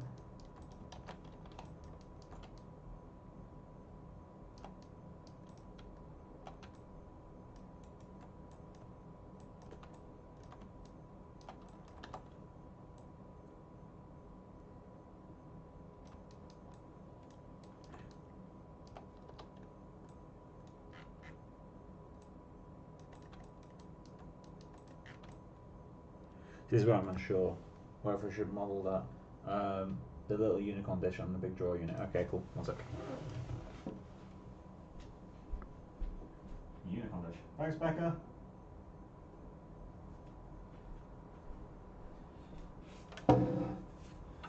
So, I feel like the pin would be a different piece. I try not to lose any parts of your earrings, Becca. Yeah, it's a different piece that's stuck in. And the back of it, so that. Alright, cool. So, rather than extrude this out, we're going to extrude that like this.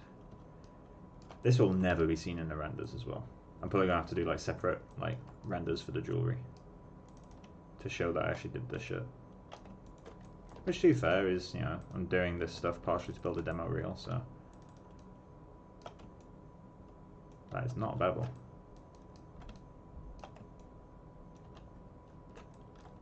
Alright, since you don't want to bevel, let's try beveling the faces. So beveling the faces works. So why don't you bevel?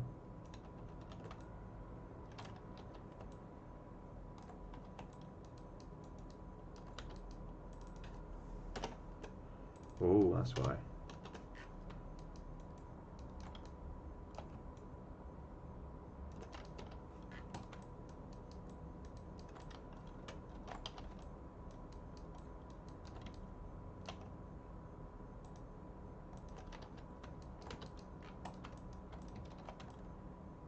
So you need to go way further back.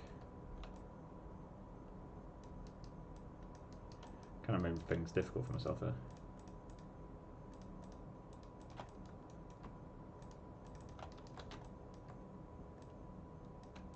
There we go.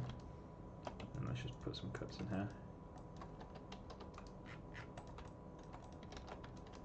This needs to be relaxed quite a lot.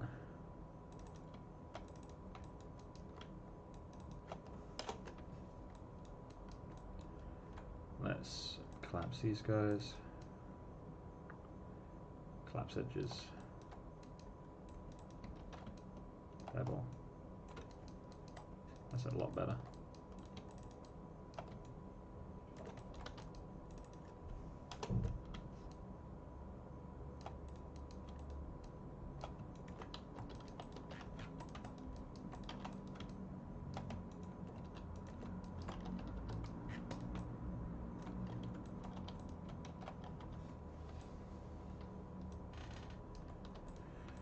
Okay, so that means model the pin for that. So let's just create a cube, smooth. The only reason I start with a cube rather than a cylinder is because this will do the caps for me. Deform, sculpt.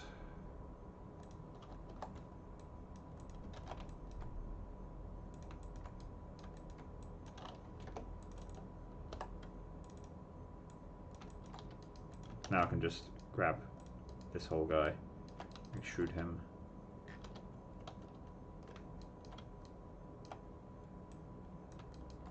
And there we go. Having this a separate object makes it easier to change stuff later. How thick is this thing? There we go.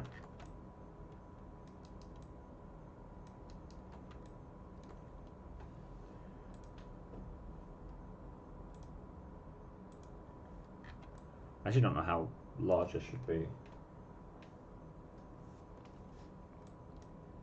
According to the earrings right next to me, it should be more like that. But that feels ridiculous. Maybe I've modeled this too small. Or maybe I've got this too small in my head. So let's add some cuts.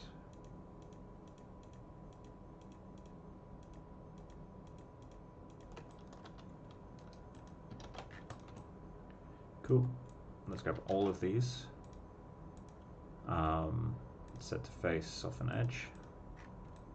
The bevels will take care of the sharpness for us. And this is 1,200 faces in total, which I think is acceptable. So the back of this, what do I want to go with? Go with that.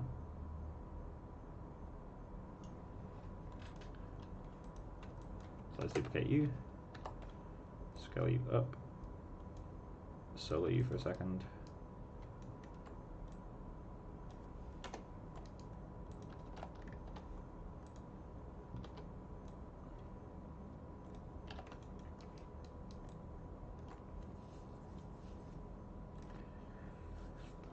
Right, so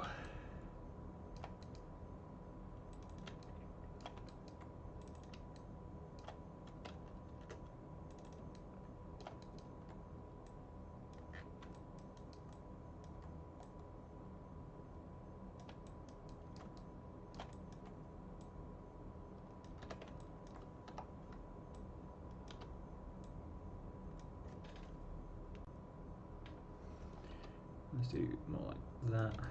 Extrude you down.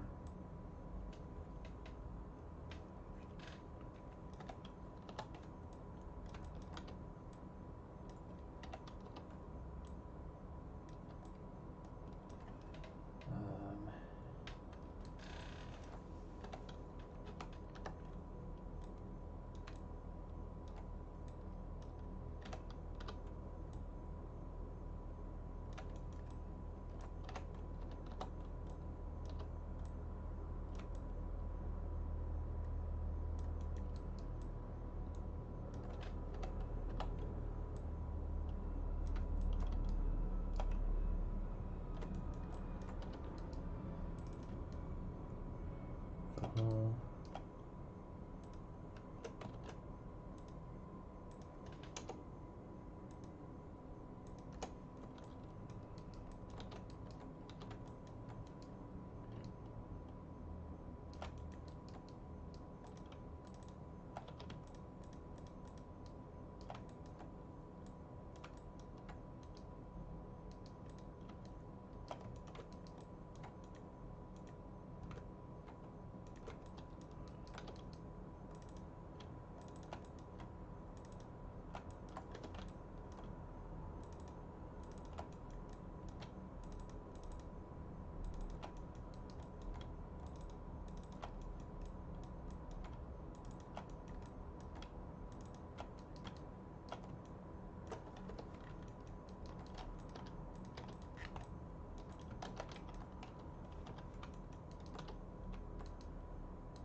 Modify free transformations.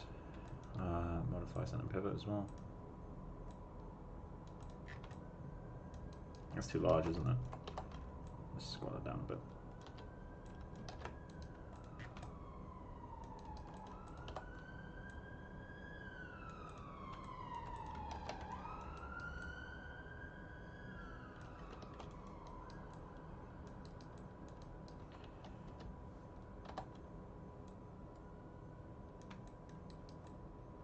Actually, the length was probably okay.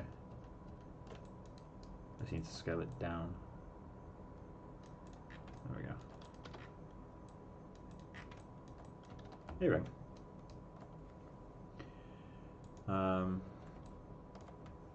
Okay. So I need to UV this and name it as well.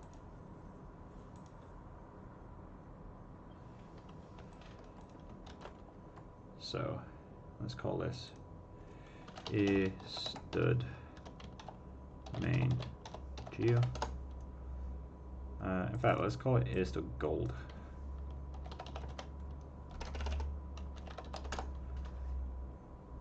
Stud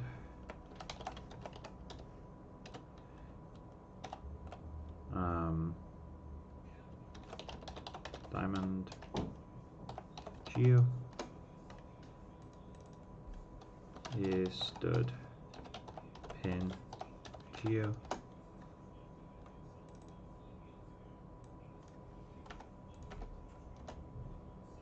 and then stud. What is the name of that bit?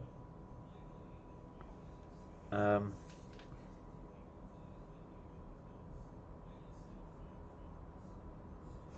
probably using the wrong word, but I'm just going to put retainer. And just to keep in naming conventions, I'm going to put in capital G. And then group all this. Stud 01 group. So I need to UV this now. These tend to be made like a soft rubber. Although there are, like, most of them on the desk next to me are like metal, but I'm tempted to go soft rubber route, like a see-through acrylic type thing.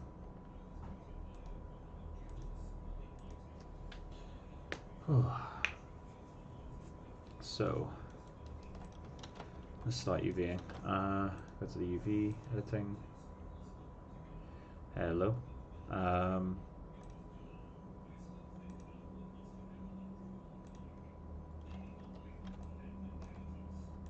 Panel, and then UV center.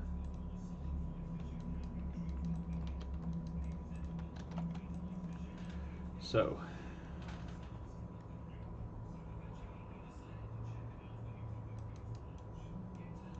kind of tempted to remove this. How's it? Yeah, it's the same without it. I can probably remove that one then. Yeah, remove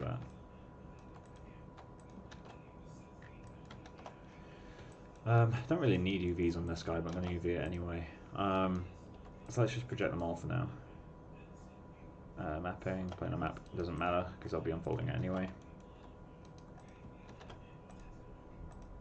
Oh, I need selection highlighting. Cool, so are you. Then I can cut right there, I think. Should be fine. Cut. Why is that not working anymore? You used to be able to just like throw it to the left and it would like, oh, there we go. So fun fact with the context-based things, if you like hover over it, obviously you can go menu by menu. But if you know unfold is just left and then left, you can just throw it left and before it shows anything. So let me undo to before I unfolded these. So I've got these selected and just throw it left. And then bottom left is layout, so I can just do that. And that means that you can, you know, once you place your cut, you can let you go. Come on, there we go. That's a lot quicker than going through manually. So that's that UV'd. Let's check checkers. Obviously we'll scale it, but for now, that's fine. Turn that off. I'm going to cut there, and I'm going to cut there. Oh, I need to cut here as well.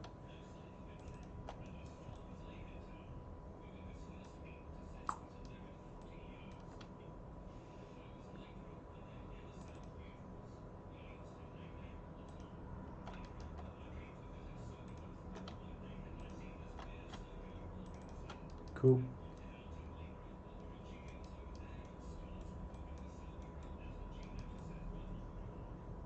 So I'm going to need to cut, I think.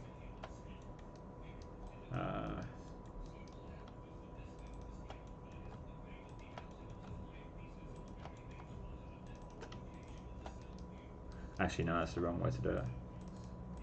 We want it seems to be reinforced, so it doesn't stretch.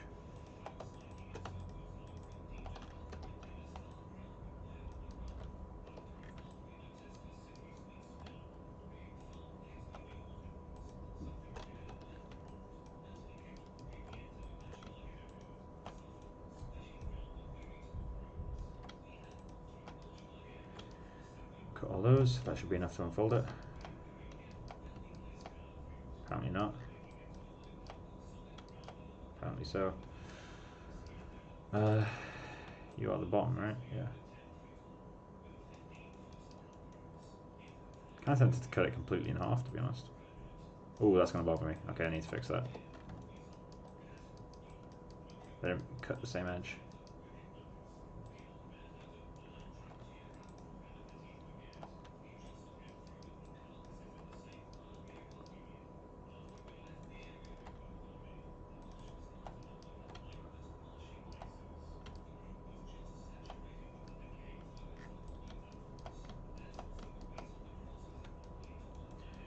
Okay, and let's select these edges. Go to Tools, Straighten Shell. Apparently not there. Straighten Shell. There we go. Then select everything except from these guys.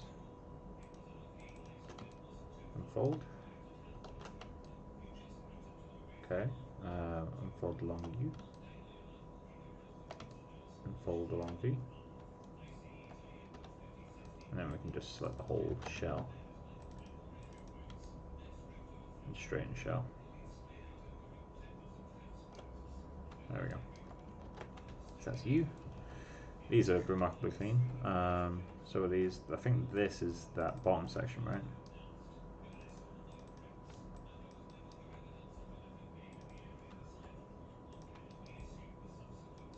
Cool, you can see the rest of it while you're UV. Yeah, I need to cut this.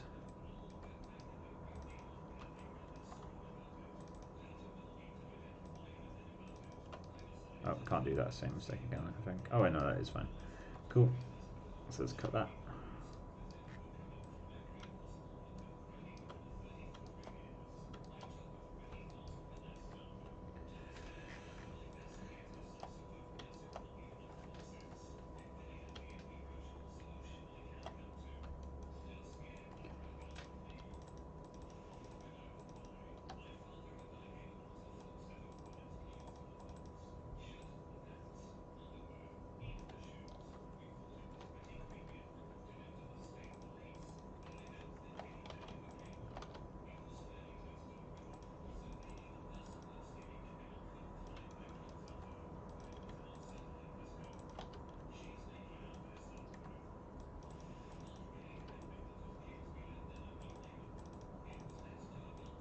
Come on. Where can you go? Well, I guess I can pack this in here. Where are you? Come on, there we go. Thought you'd be that. Well, you can probably scale down a bit. Yeah, I can do that.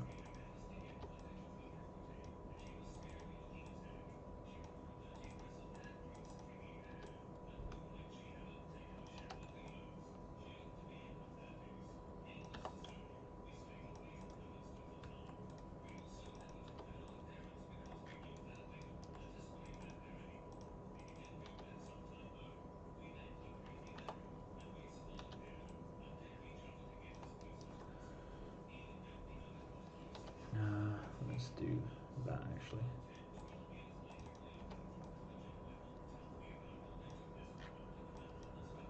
Cool, that's you done. Then you, that's easy enough.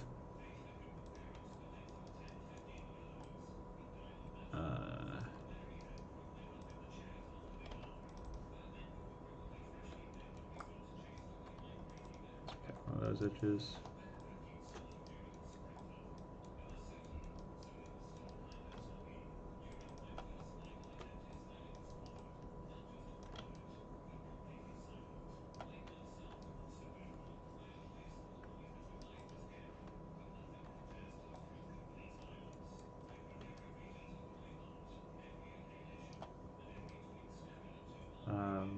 Two edges.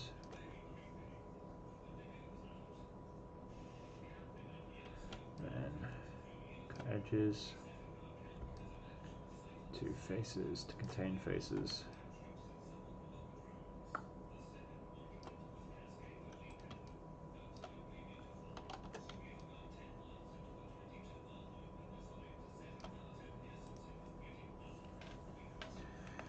Where's unitize?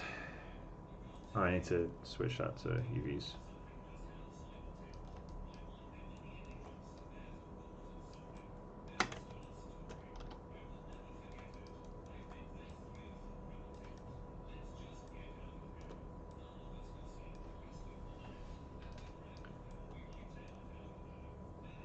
Unitize. Then we can just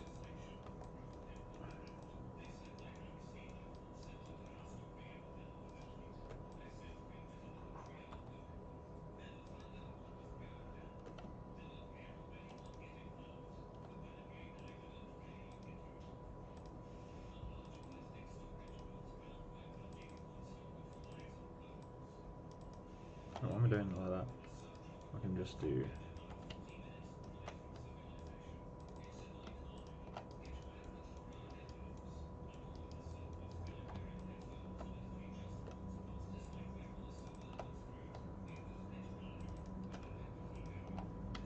cool.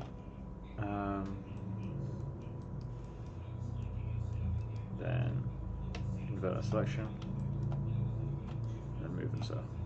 There we go. And I'll need to scale that up because these aren't perfectly stuff like that. Is about correct. Just check. Yeah, there's a square. Alright, cool.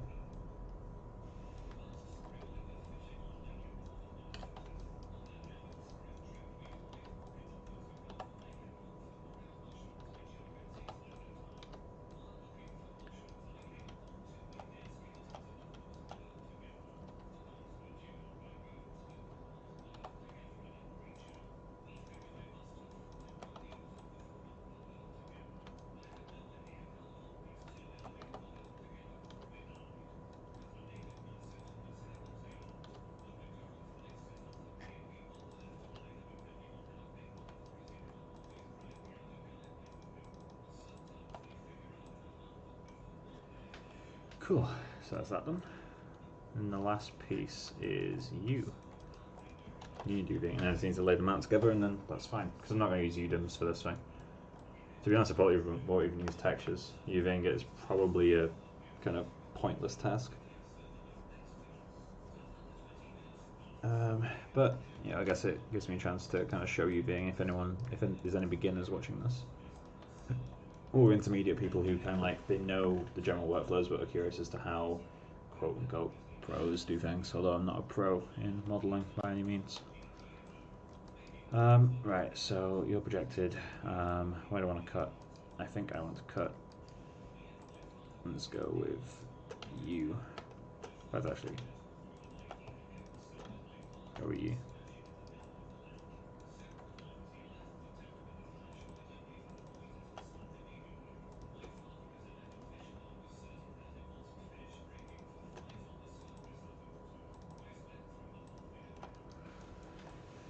I don't think anywhere else needs cutting, to be honest. I think that's already fine.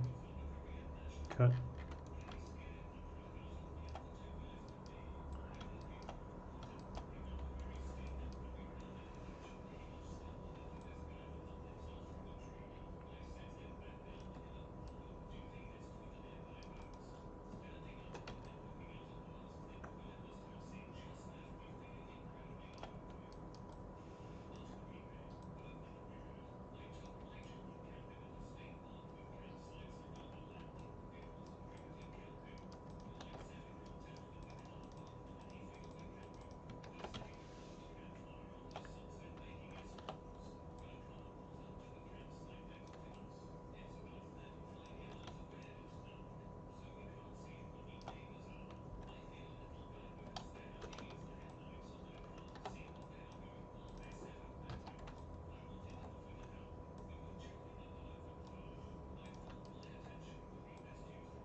Come on, there we go. So that's all those done. Now I can select them all.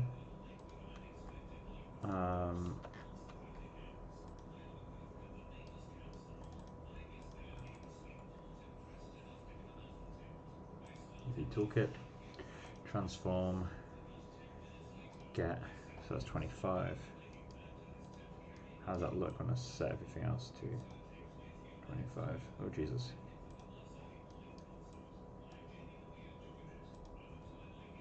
Really not that different actually in that guy's case. And then this one. Cool. So should be able to fit all those together, I think.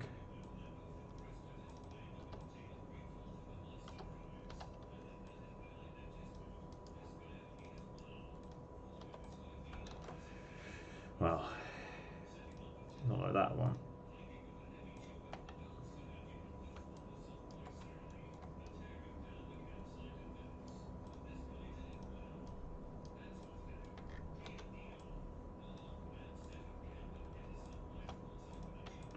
Set them together one at a time. So what can I do? I can lay these guys on their side. I think these I'm going to just need to scale. I'm going to grab this guy and scale his UVs down overall. So I can put him in the corner like that.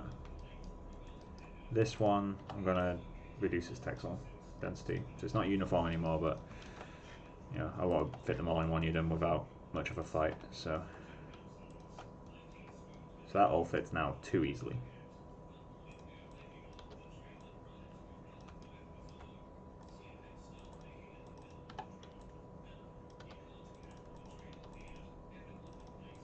Come on, click, Jesus.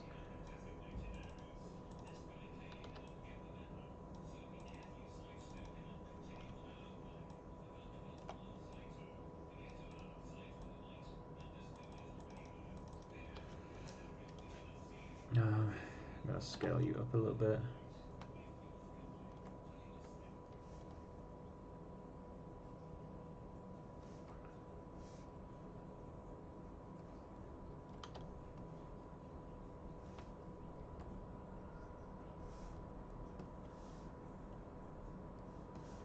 going to scale these all up just a tiny little bit.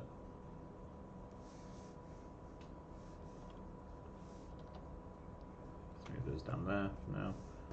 That's everything. Come on.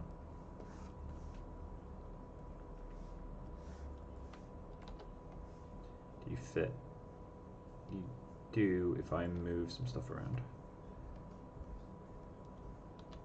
So let's do, may have to scale these guys down just a little bit, just on their own. That allows everything to fit and use up a little bit more space. So it's not perfect, but it works.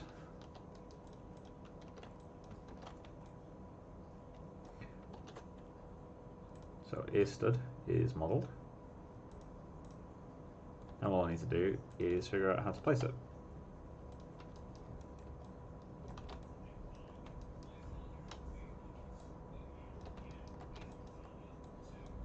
So back to my classic.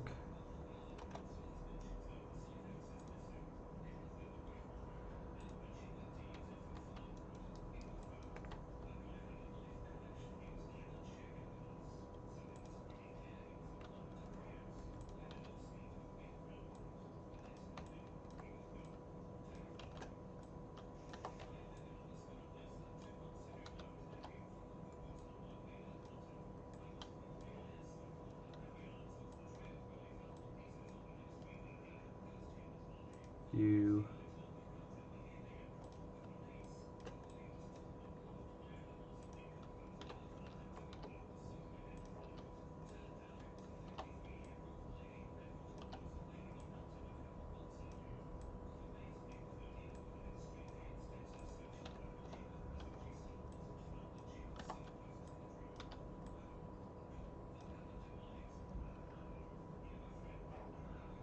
show FKA twigs.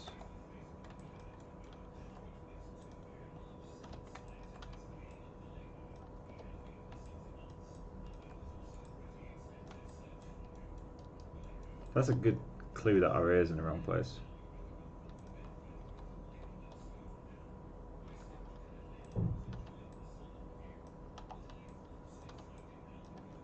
But it could be rotated outwards a bit. Nah, that's in the wrong place. Do I fix the ear or just move the stud?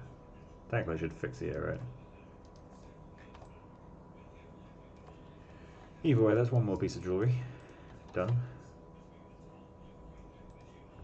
Let's modify free transformations on you. Drag you in a jewellery group. I just need to pull him in a bit now.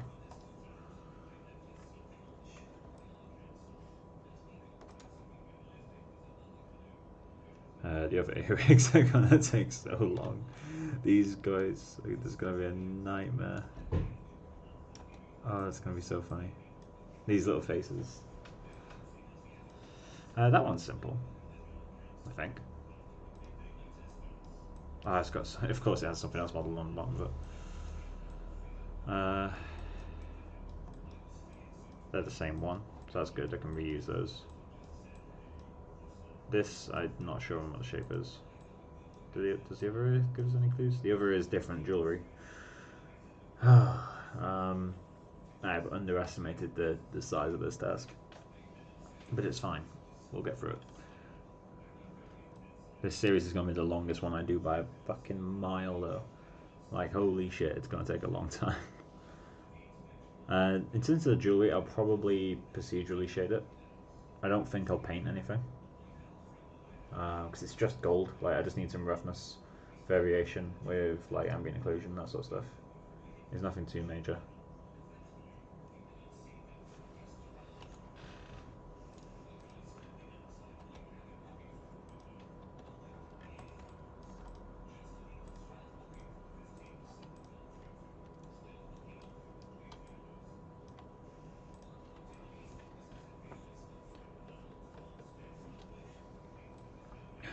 The iris is way too big.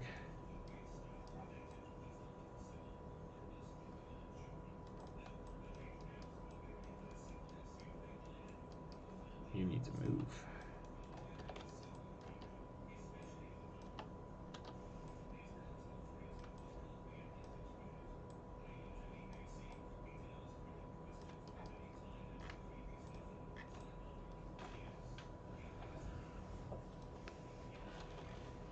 So, next thing to do. I kind of want to do the big ones, even if I just block them out, like get them vaguely in position.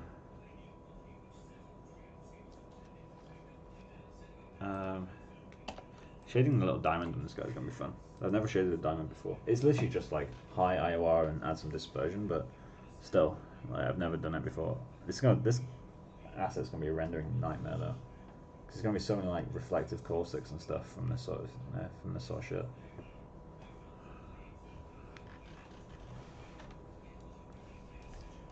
I'm going to undo the rotation to this. There we go. So ears are just in the next stream. It's going to have this match. Do something like that.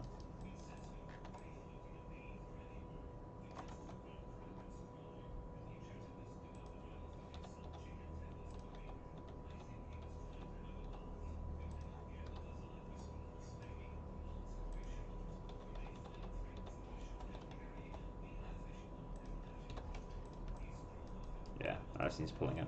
That's fine. And the stud itself is a bit short. So either my ear is way too thick, which is more than likely the issue, or, I mean, the way I've got it pointed wouldn't work, or this is way too short. This is probably a mix of both. I doubt I've got one of them perfect.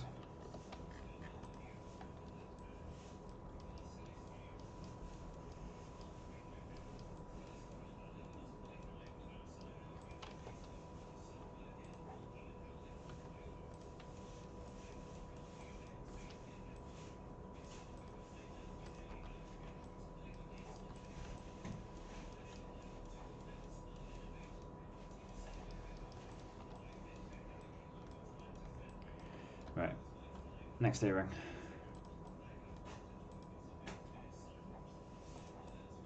Which one shall we do, guys? This one's going to be kind of fun. I might start on him. This one's more of like a brass, like copper type thing. Unless I'm just going to go get a drink. I'll be back in a second, guys.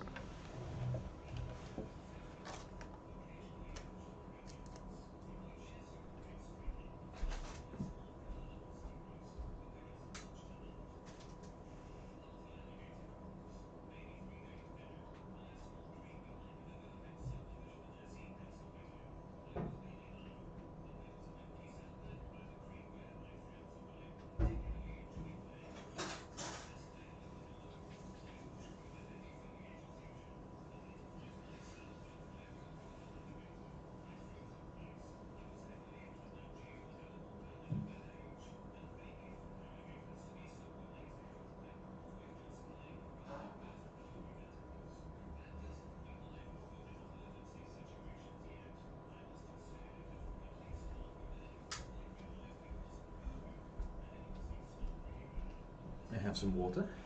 Today's a good day. Oh, with those standards, any day's a good day, but there we go. A little cushion to sit on. Nice and comfy. Right, so I think we're starting this one. I have no idea what this detailing on top is. I don't know if I should model that or just do it with displacement, or even colour. You could probably get away with doing that in colour, although the silhouette is changing slightly if you just darken it. Or I could just do one of these easy ones.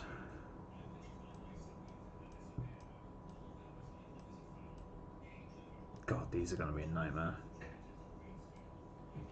There's so much going on. I almost wish I could just message FKA Twigs and be like, hey, can you send me those earrings? Photo scan them. These are almost as complex modelling wise as the actual head itself, if not more complex. There's also two different ones. There's this one, and there's this one. And they're both unique. In this one has a spiral, and this one has this crazy knobbly thing. Same on that side. Spiral, spiral, crazy knobbly thing. So I've got to model this, whatever it is, twice. This one in between, I'm not entirely sure what's going on with that. At least she's wearing the same thing on both sides, so that makes it easier.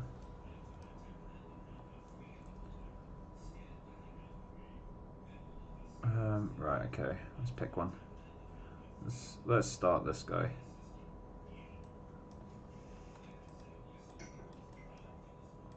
So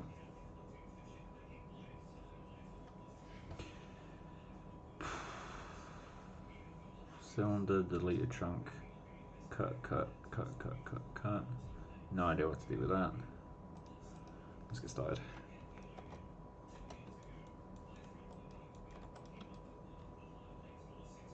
Actually, can start with a cylinder in this one too.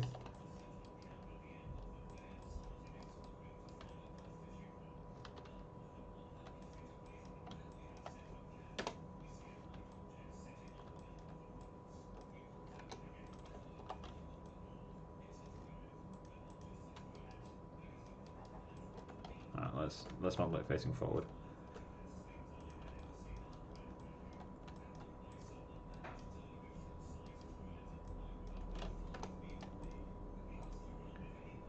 Wrong tab. Is that half? Is that a semicircle? I'm going to assume it is. Although it would be probably safer to assume it's not a semicircle. It's more like that.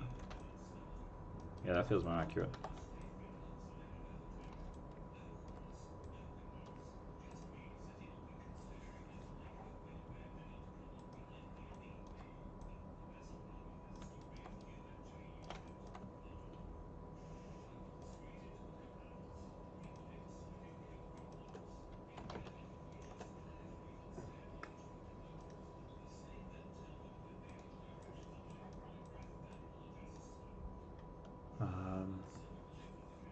Cut.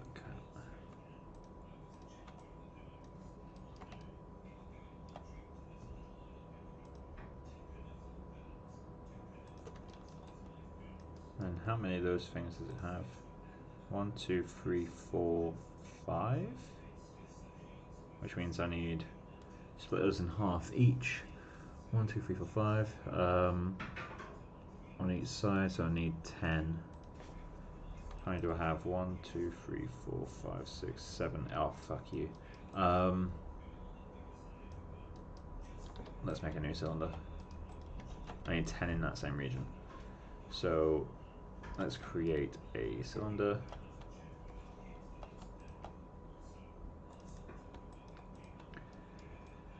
Then let's move it back just slightly so I can see both. And I need 2 more in that region.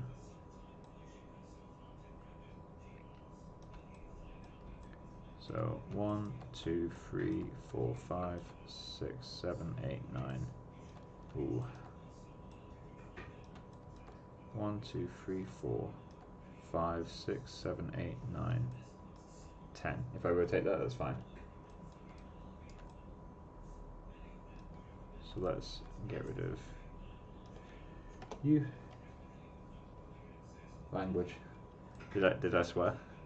You're gonna have to get used to that bit. I swear a lot. Like a lot. My mum tells me off for it all the time. Even though I'm 25 years old, she's like, Michael, language. Why is the pivot there?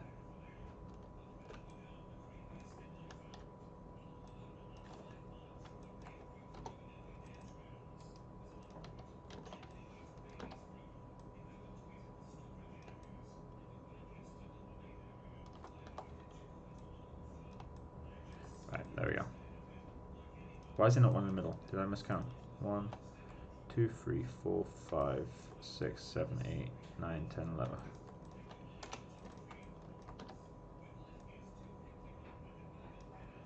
I think that can actually just be... why do I not have a transform node? Oh, because I'm in face mode, of course.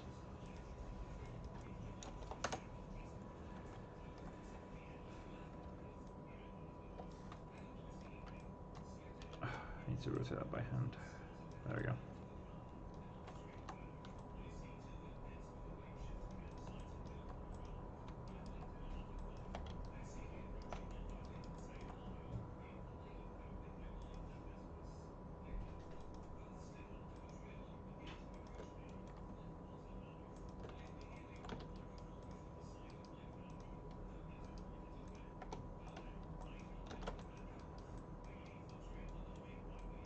So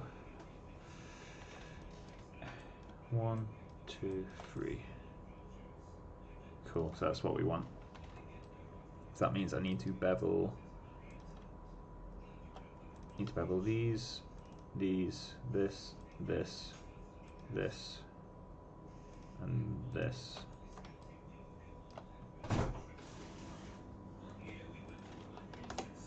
Bevel that with. Working hair is hard. I really think. What, sorry? Is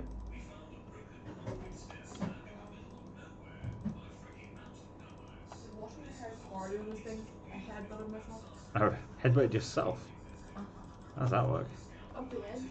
Ah, right, okay. It's very painful. Why is the pivot down there? D. You got me earring.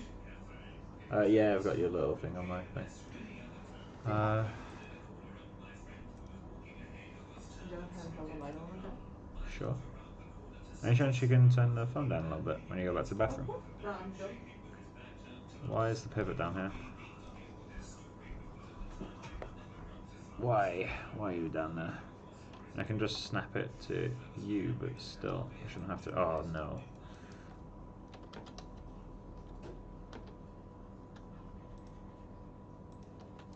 Right, let's just do that.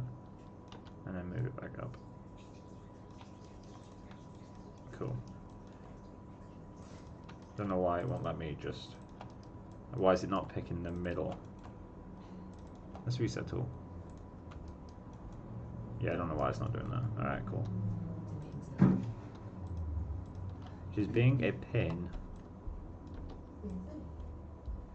It's not being silly, it's just being weird. And then, just for sanity's sake, let's average these verts.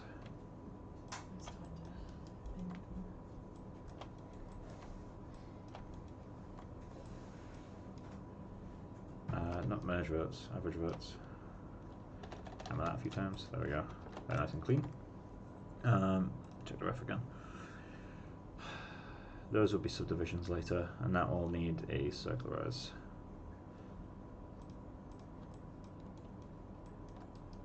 Let's pump him out a bit.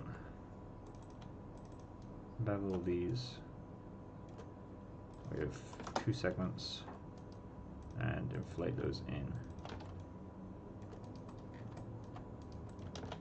And what's the bottom doing? Bottom is just round, but then so is that bit, so that's going to be kind of tricky to model.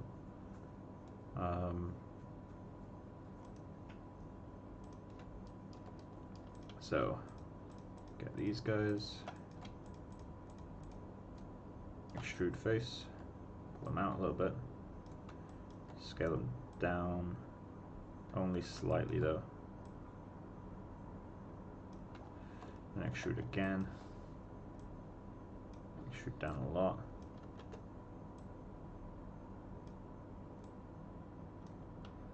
Circularize components. I don't know if this will work with oh, it does. Ooh, I'm pleasantly surprised.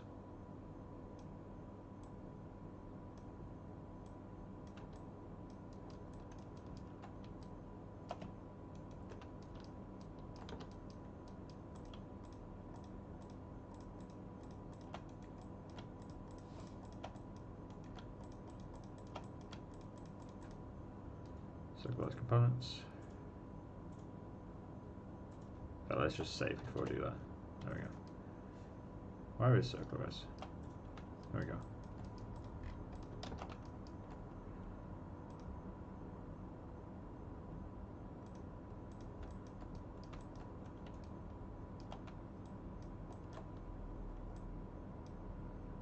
Oh, there it is. Cool.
That's not what I want.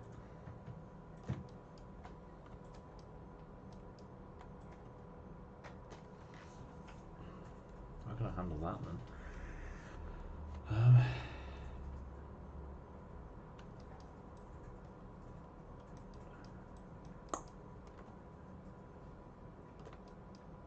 That's tricky.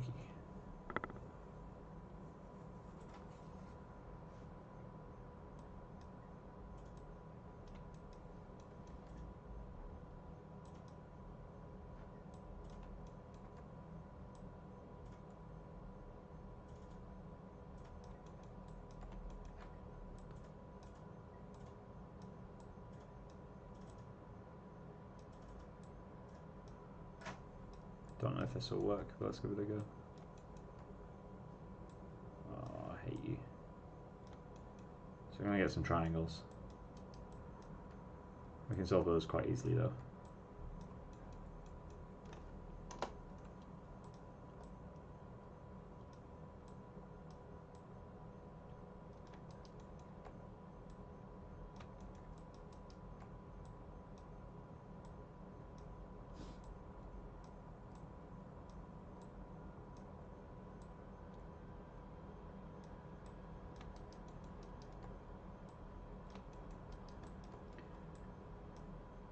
I refuse to do this again for the bottom of the earring, so I'm just going to mirror the geometry.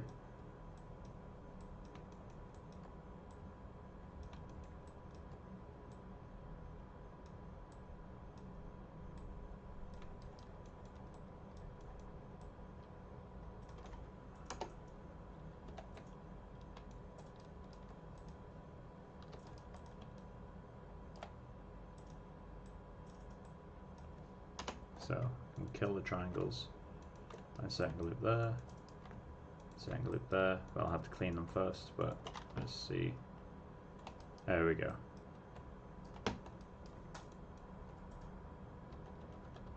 So let's just clean up those. Did I get rid of that loop over there? I did. Cool.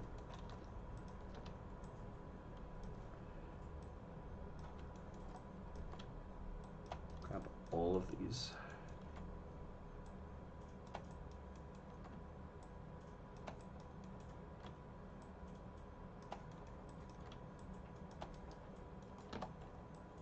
Scale them. Move them up. Cool. And then let's grab all of these guys.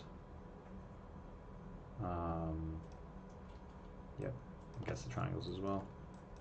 I'll distort the surface slightly, but I'm not too worried about that.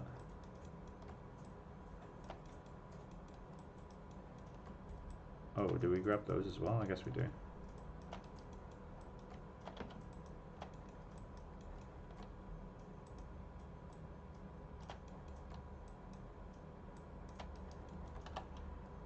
Scale those, move them up slightly.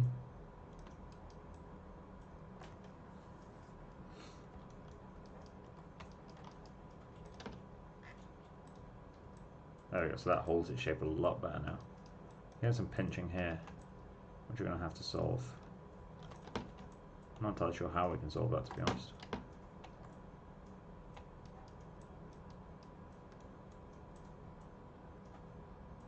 Anyway, let's add the cuts.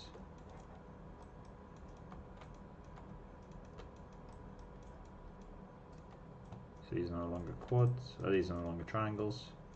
I should relax one of the vertices as well, so it's not like still a triangle shape, but it doesn't matter that much.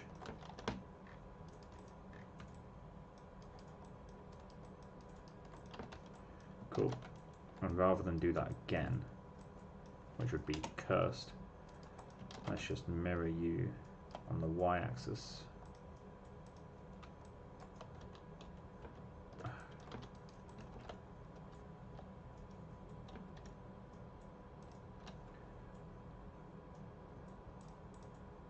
The transform 0.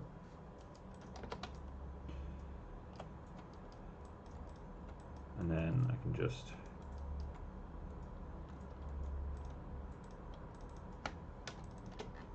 there we go, got that back.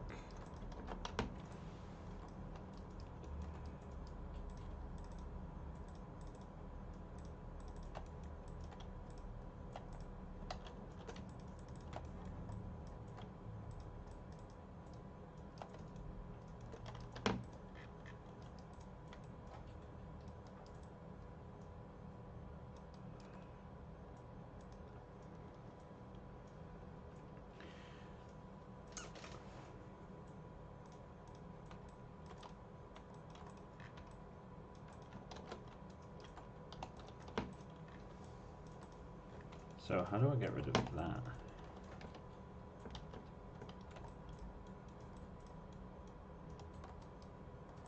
Can I just add edge flow in this guy?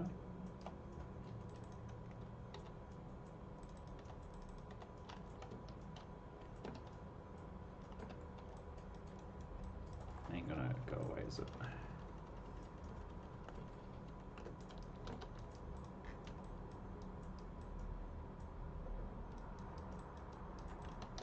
Maybe the key is to not smooth this mesh. What is it? It's a tiny little. I mean, I could just route them up, but then that's gonna look weird as well. Tiny little this shape here doesn't smooth correctly. Right. It does like a little bump. A doodah. Little doodah, yeah. I could path these up to here, but then I'm just stretching the problem rather than removing it.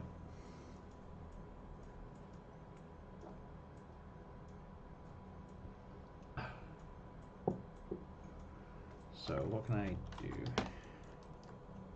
Well, first off, I need to remove those bevels because they're useless to me at the moment. How far back do I have to go? There we go.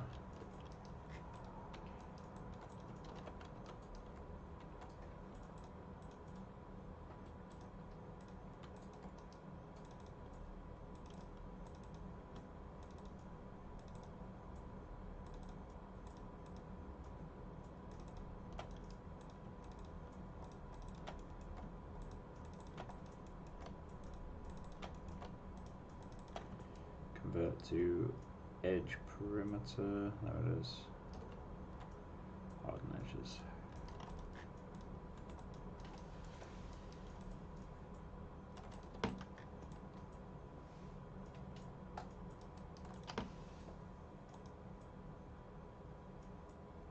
I feel like they should have more depth. I think I've gone too tame on that original extrude. Oh no. Make circular, flatten them. Okay, let's get rid of these.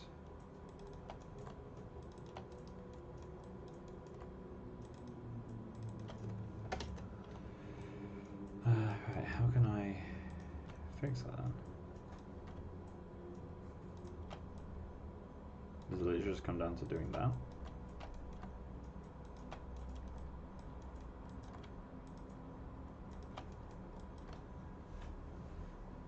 Oh, I can't. How do I do that?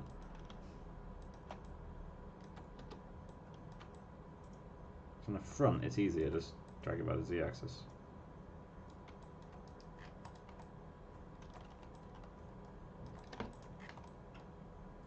Yeah, that feels better.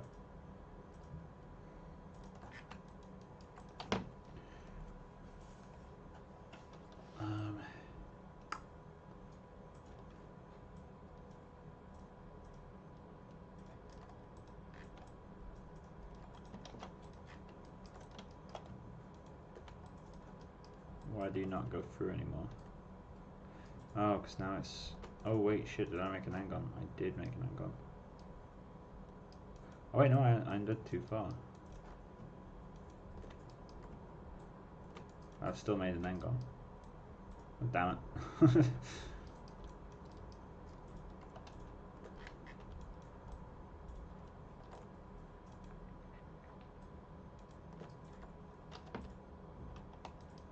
That's why it was looking funky.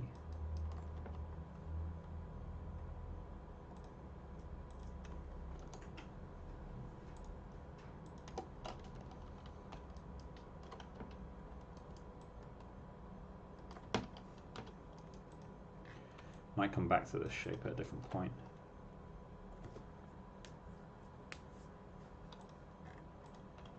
I feel like the way I've modelled it is fundamentally wrong though. I feel like I should have modelled this one section and then kind of moved it around.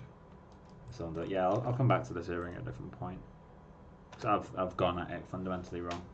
I should have modelled one section and rotated it around. So let's pick a different earring and go back to that later. I mean, this one's simple enough. Let's do that. Let's go with a torus.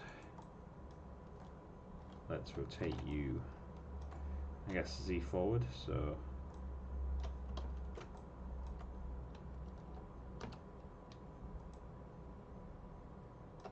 there we go. Let's reduce the radius. I hate the fact that, oh, that's the wrong radius. Section radius. Why is the default setting so small?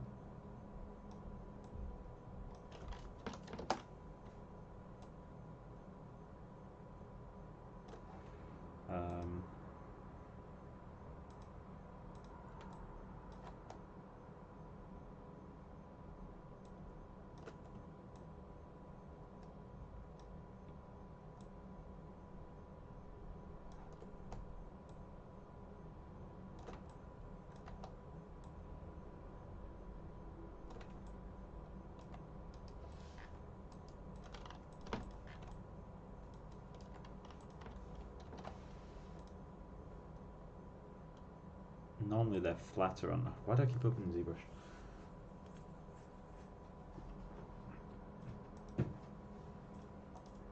What was it? I keep accidentally opening ZBrush. So normally these are flatter. Like, dude, you need to get back here right now. Let's do that. That works quite well.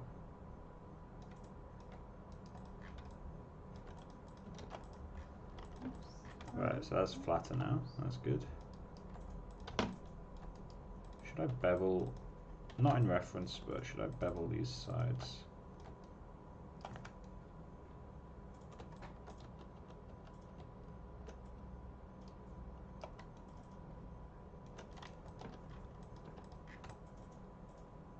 I feel like I kind of should.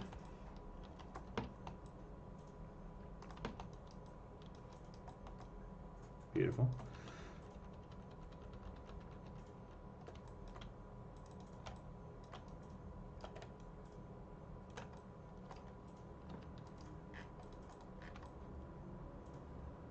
Yeah, that works better for me.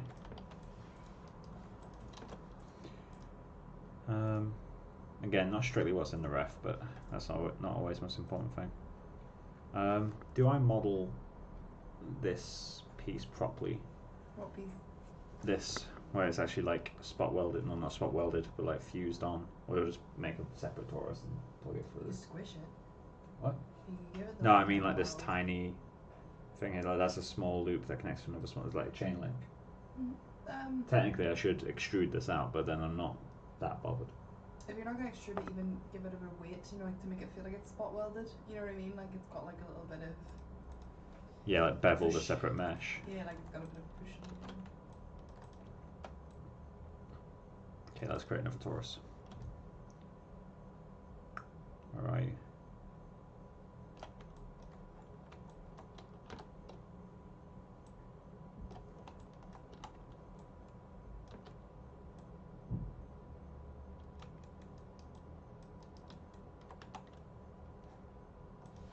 Torus, section radius, let's go 2.5.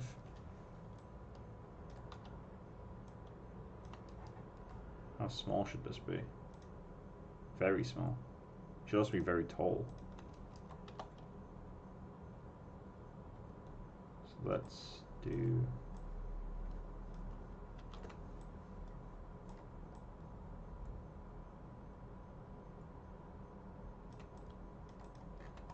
That is too tall. I can create this tallness myself just by doing that.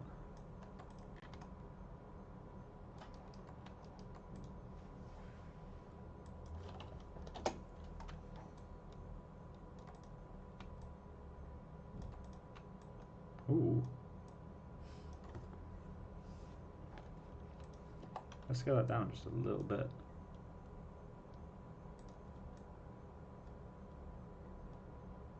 I can actually attach that. Let's do it. Let's not be lazy fucks. Right, so it's completely overkill, but this project I'm gonna drag on, I think. So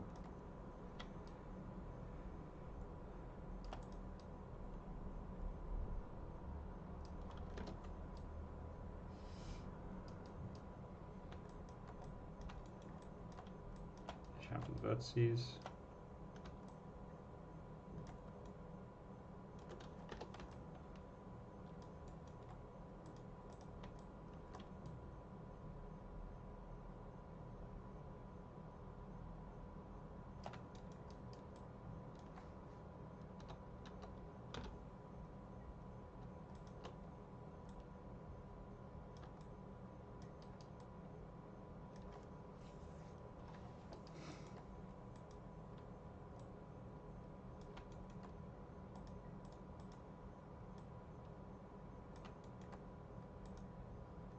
Oh my god. What's up? Somebody made a group. Well, it's been around for a while. Where I'm from, it's called the Red Section, and they're like a group that calls out like racism. Uh-huh.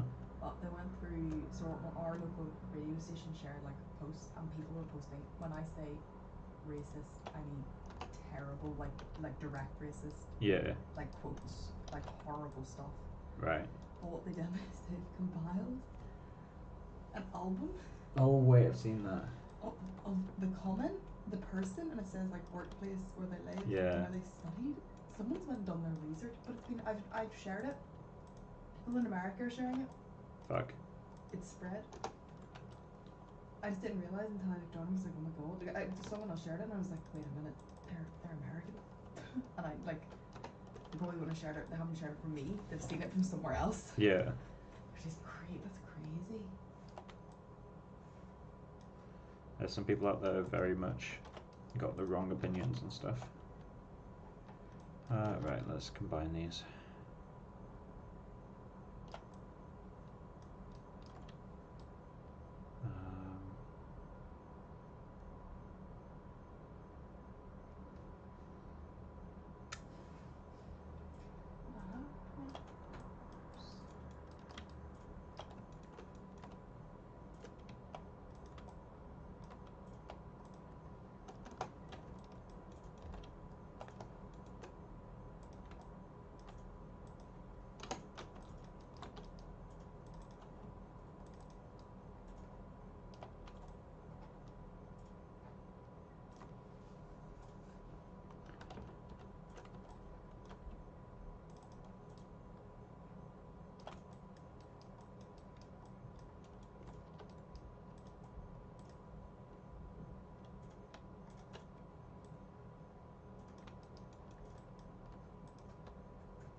Bless you.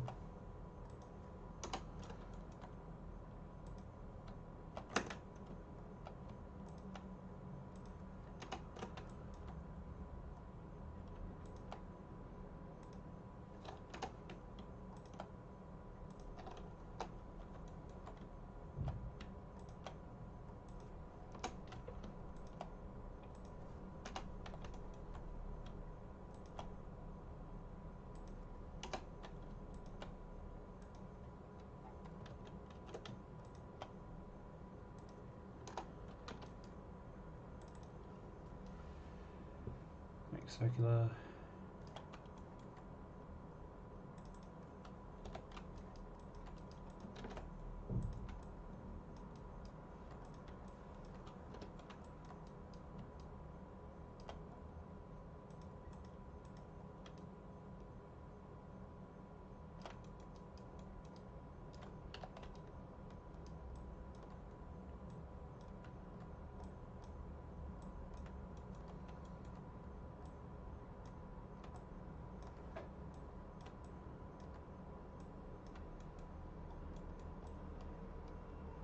Oh, wait, that's not what I want. That's the opposite of what I want.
There we go. Oh, I can't believe 5 people are still watching, to be honest. I'm all of them. You're all. Got one on my phone, one on my iPad, one on my. When was the last time you even used your iPad? I've only used it last week. Really? I legit haven't seen you use it in ages.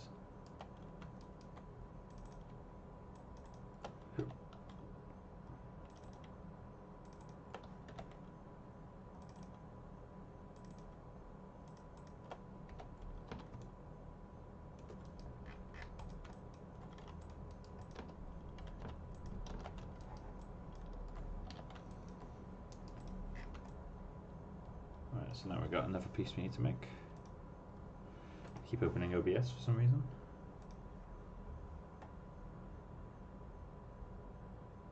Sculpting on side. Yeah, I thought so. Thought it'd be something along those lines. Right, so now I need to do another one.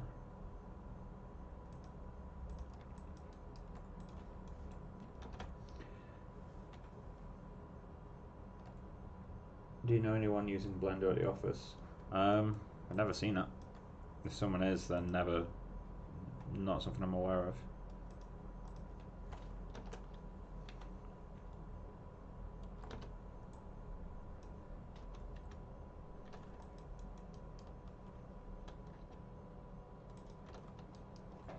My heart.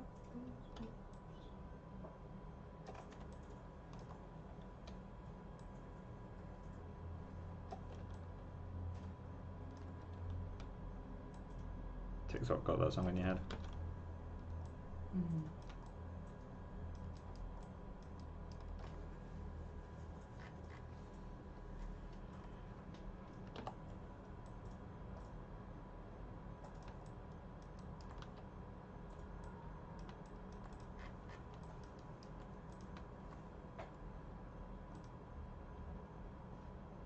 It's actually tiny.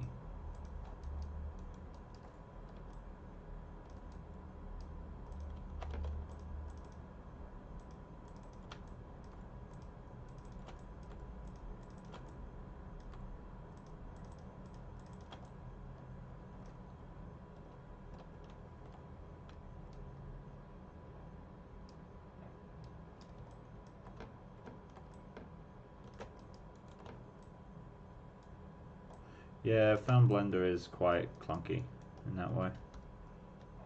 It's never something I've enjoyed using.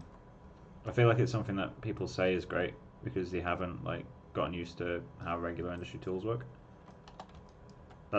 Me saying that's gonna trigger so many Blender fanboys though.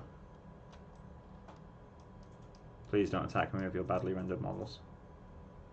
Hey, some people have really nice. Some people do make really good shit. Credit where's due. I'm just trolling.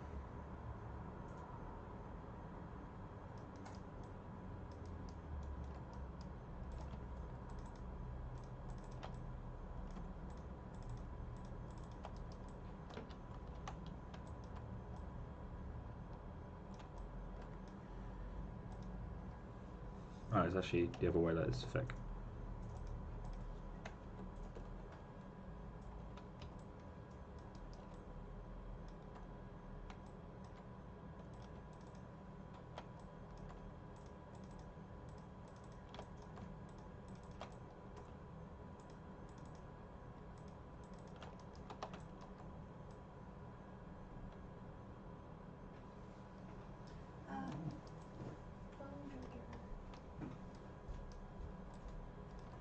And that's the thing, there are some incredible artists that use Blender, but I find that because it's free, it's over. It's what's the word? Beginners are massively over kind of shown in that community, and that's fine. But the problem is that they end up developing a sense of oh, Blender's the best tool, but they simply don't know. I have issues with, and I'm not saying anything, but but I've seen people use Blender really well, and you're like, wow, these are great artists, but then you realize that they've just been following a tutorial. Oh yeah.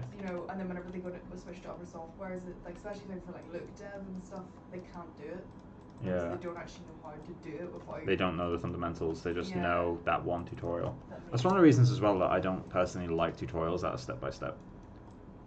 I find that they do more harm than good. Like any tutorial I've written in the past, I try to stick it entirely to fundamentals.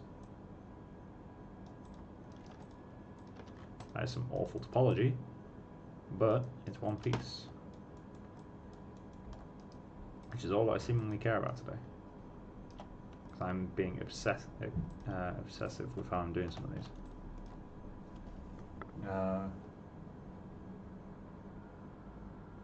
But a lot of people like me who use it every other software before, it's really refreshing. Also, I'm a TD, so bring most of my custom tools from my own Blender. Yeah, and that's the thing, like, if you know what you're doing, Blender can be great. It's just, my issue with Blender primarily is that the community has this sense of, like, our tool's the best, and really, like, every professional knows there is no best software. And if you point out a feature that Blender doesn't properly have, they'll say, oh, it does have it, but they don't realize it's a massively underdeveloped version, like the grooming tools, for example. Like, I really want them, I really, really want to kind of play about with Blender, and I feel like one of the things that would kind of encourage me to do that is if they update the groom tools. But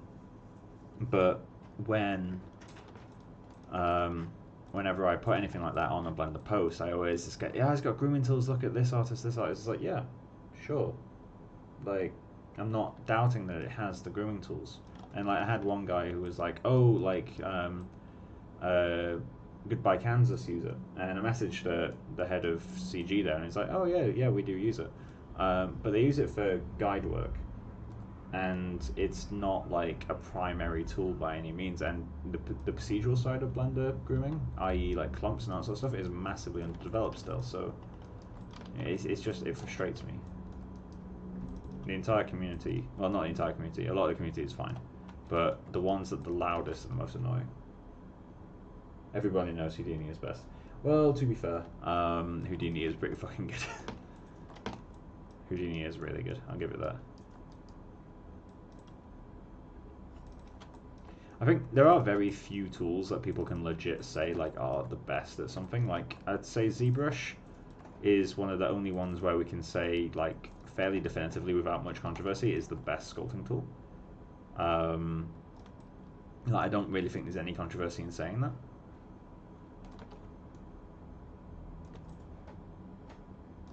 But other than that, like, you can't say Mari is the best texturing tool, because Substance Painter beats it in quite a lot of places, but you can't say the same for Substance Painter because Mari beats it in a lot of places. You can't say Maya is better than Houdini because Maya's animation tools are currently the standard that everyone else is going for. There's not really many animation,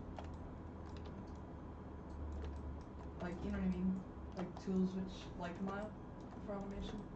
Yeah, nothing really matches it at the moment. Nothing has went up and beyond. I mean, like, yo, it's not like Toon Boom walked in and they sideswiped, you know, most of 2D animations. Oh yeah, I know you're joking, Jacob, don't worry. But either way, like, you know, your joke is kind of, in my head, semi-serious. It is one of the tools that is the most flexible. The grooming tools it has are pretty great. I use it for environment modeling whenever I have to do environment tasks, just because I can use look dev workflows with point vops to generate rocks, to generate mountains. I can use normals from the mountains to orient trees. I can do all that sort of stuff. It's super, super easy. So I use it quite a lot for environment work. I don't do environment work in Maya. ZBrush and a speed tree is pretty good. But the speed tree is so precise that you can't really argue with it being, you know, it's got no competition really. There's what's that free tree software called? There's like a free version that's completely open source of speed tree, but it's like kind of worse at everything. But it's open source, so it's not worth complaining. I know what you're talking about. I can't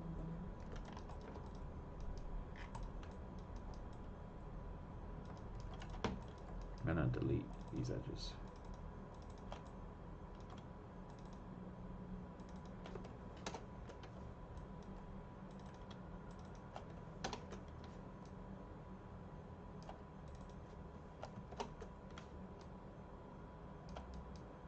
hate that so much.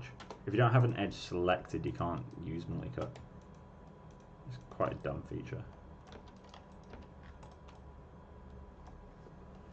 Personally, I don't really compare all the tools at the end. The outcome for me is most important. Yeah, 100%. That's the thing, like, you just use whatever tool is best for the job. Like I was saying, like, Houdini is what I use for environment stuff, because I always get the best results out of Houdini for environment work. Not because Houdini is better, but because it works better for me. And it'll be the same with every tool. That topology is so janky, but then at the same time, this is literally like the tiniest little bit on her, so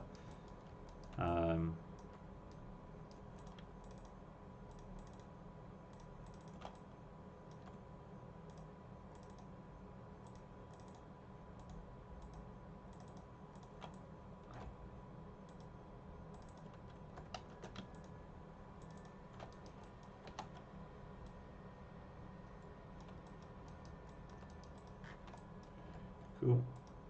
And then that needs a diamond in it. I kind of want to do, so something I sometimes like to do is, oh, let me just do this quickly. There we go, that's nicer. Something I really like to do sometimes, if I want to do like a diamond type object, is I'll create like a sphere or something, and I go into mesh reduce, and it's been a while since I did this, so let's see how well it works. Let's go on triangle count.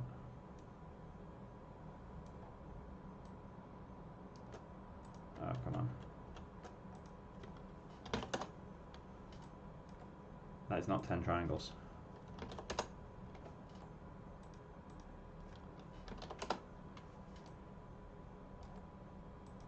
Let's go with 40. Oh, something like that, even. And then just bevel everything with a segment of 2. Make it super tight. And then you got a random geometric shape, which you didn't have much control over. And it would be mostly quads. There'll be some triangles in there, but triangles don't matter anyway, so. Especially in this kind of shape. Granted, that's not what we want in this case. We want something symmetrical because it's a jewelry, but that's something I like to play about with quite a lot. For now, let's just create. I feel like I've massively over-engineered this piece.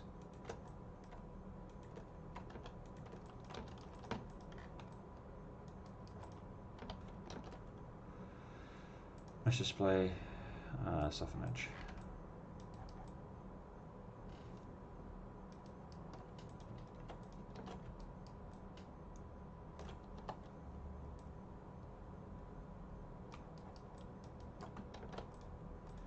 So let's get what am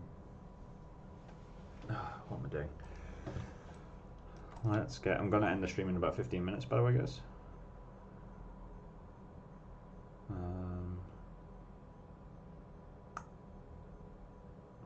Let's go over cylinder. Set it to 8 sides.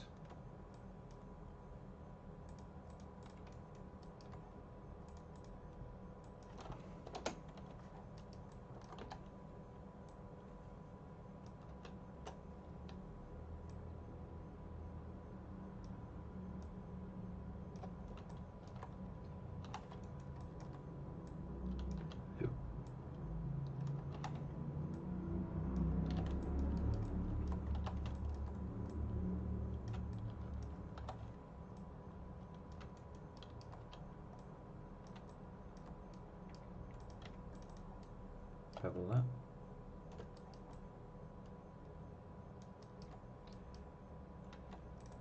Then bevel all of these. But actually, let's not do that yet. Let's get this middle vertex and that middle vertex. Inflate those out slightly. Bevel face. Segments 2. Then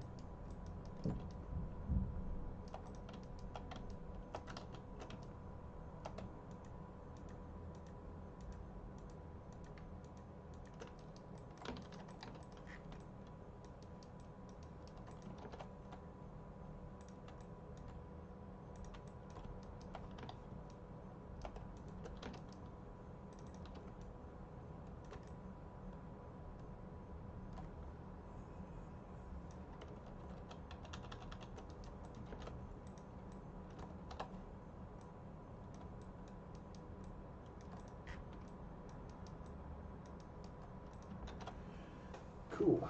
So, time for some UVs.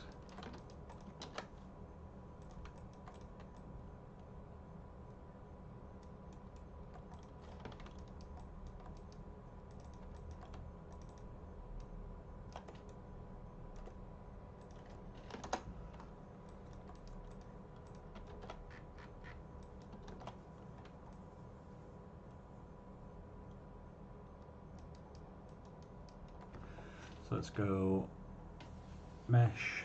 What am I doing? Mesh display. Unlock normals. Set the face. Soften edge. Throw a blend on there.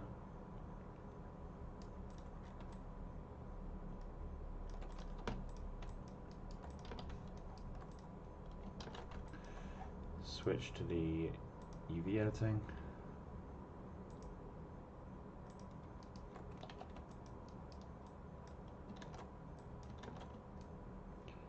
Mapping.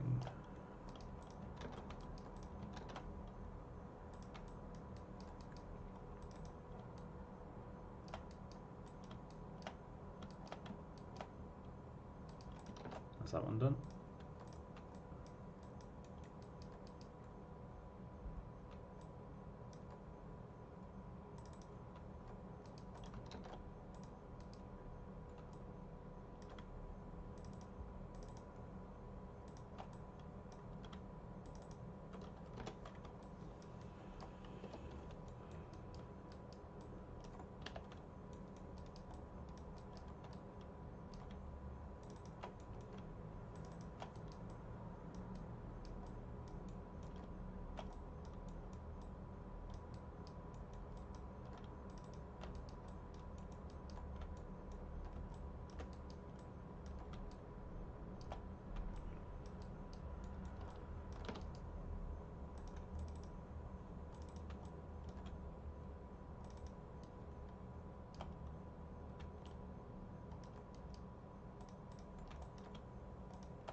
Okay, let's remap that.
The Unfold 3D plugin is such a blessing. Like, it's seriously so easy to UV stuff with it. I'm gonna get into bed. You're gonna get in bed? I'll be ending the stream at 11, so I'll be close behind. I'm gonna get this lined up with the ref, and then What? that'll be it done.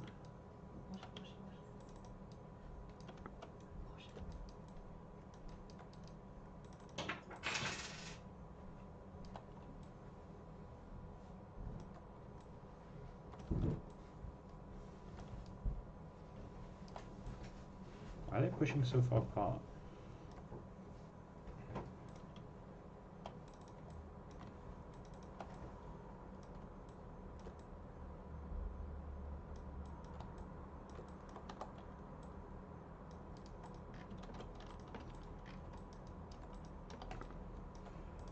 Cool, that's that.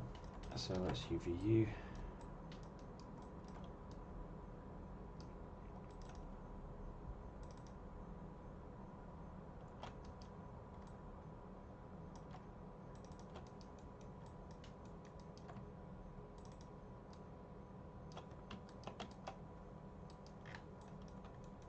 Oh wait, I need to cut you across there.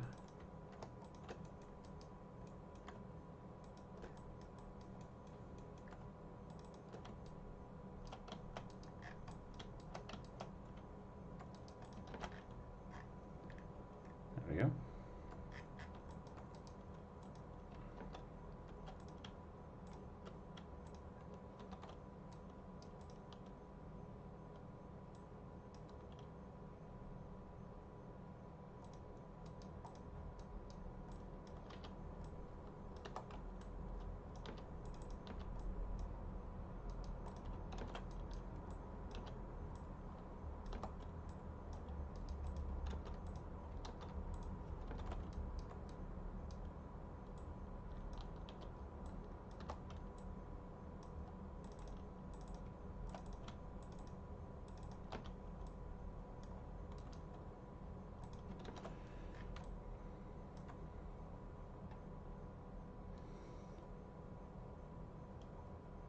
So let's call this A ring A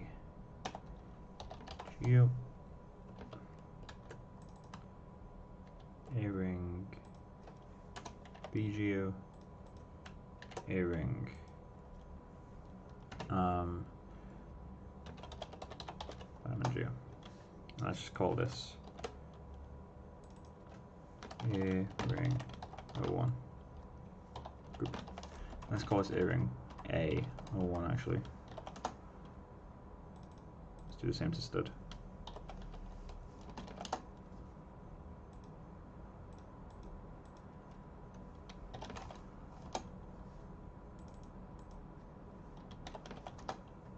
Technically, I could just do a search and replace names with this, but I'm feeling lazy.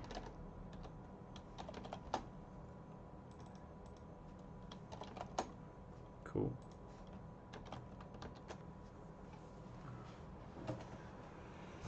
Might model a little bit more on this tomorrow, but off stream, so I can kind of get a bit further.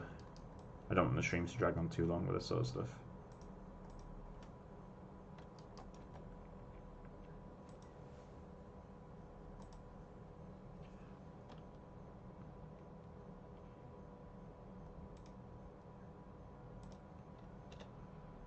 So it goes there.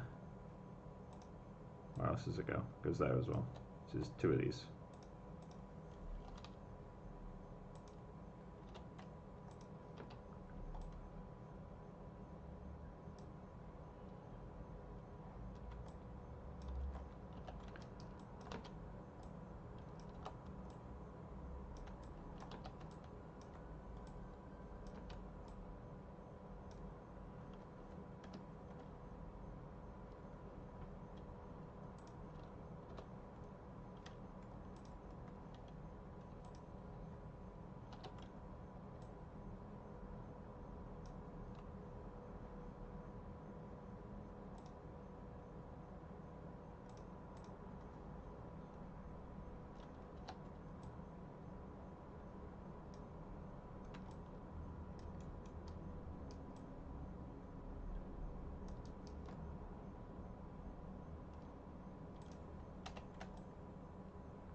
we go. That's one. Let's duplicate that. Move it further down for the other one. There's there. And move the pivot to be somewhere in there.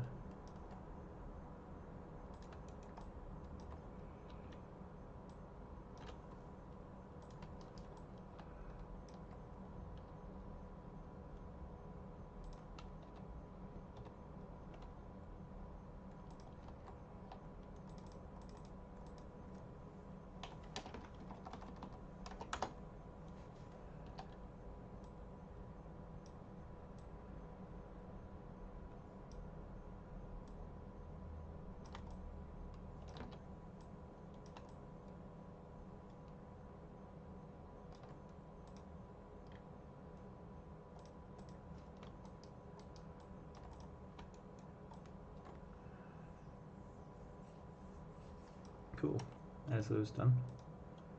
That's actually slightly too high. Rotate out slightly.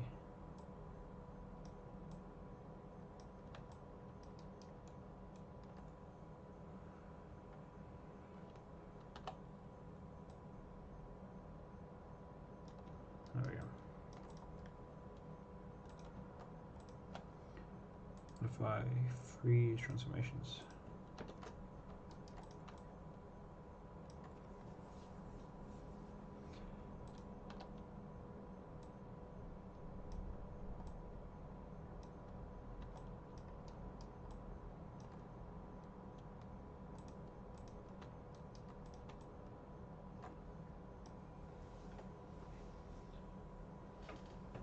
Cool, right, so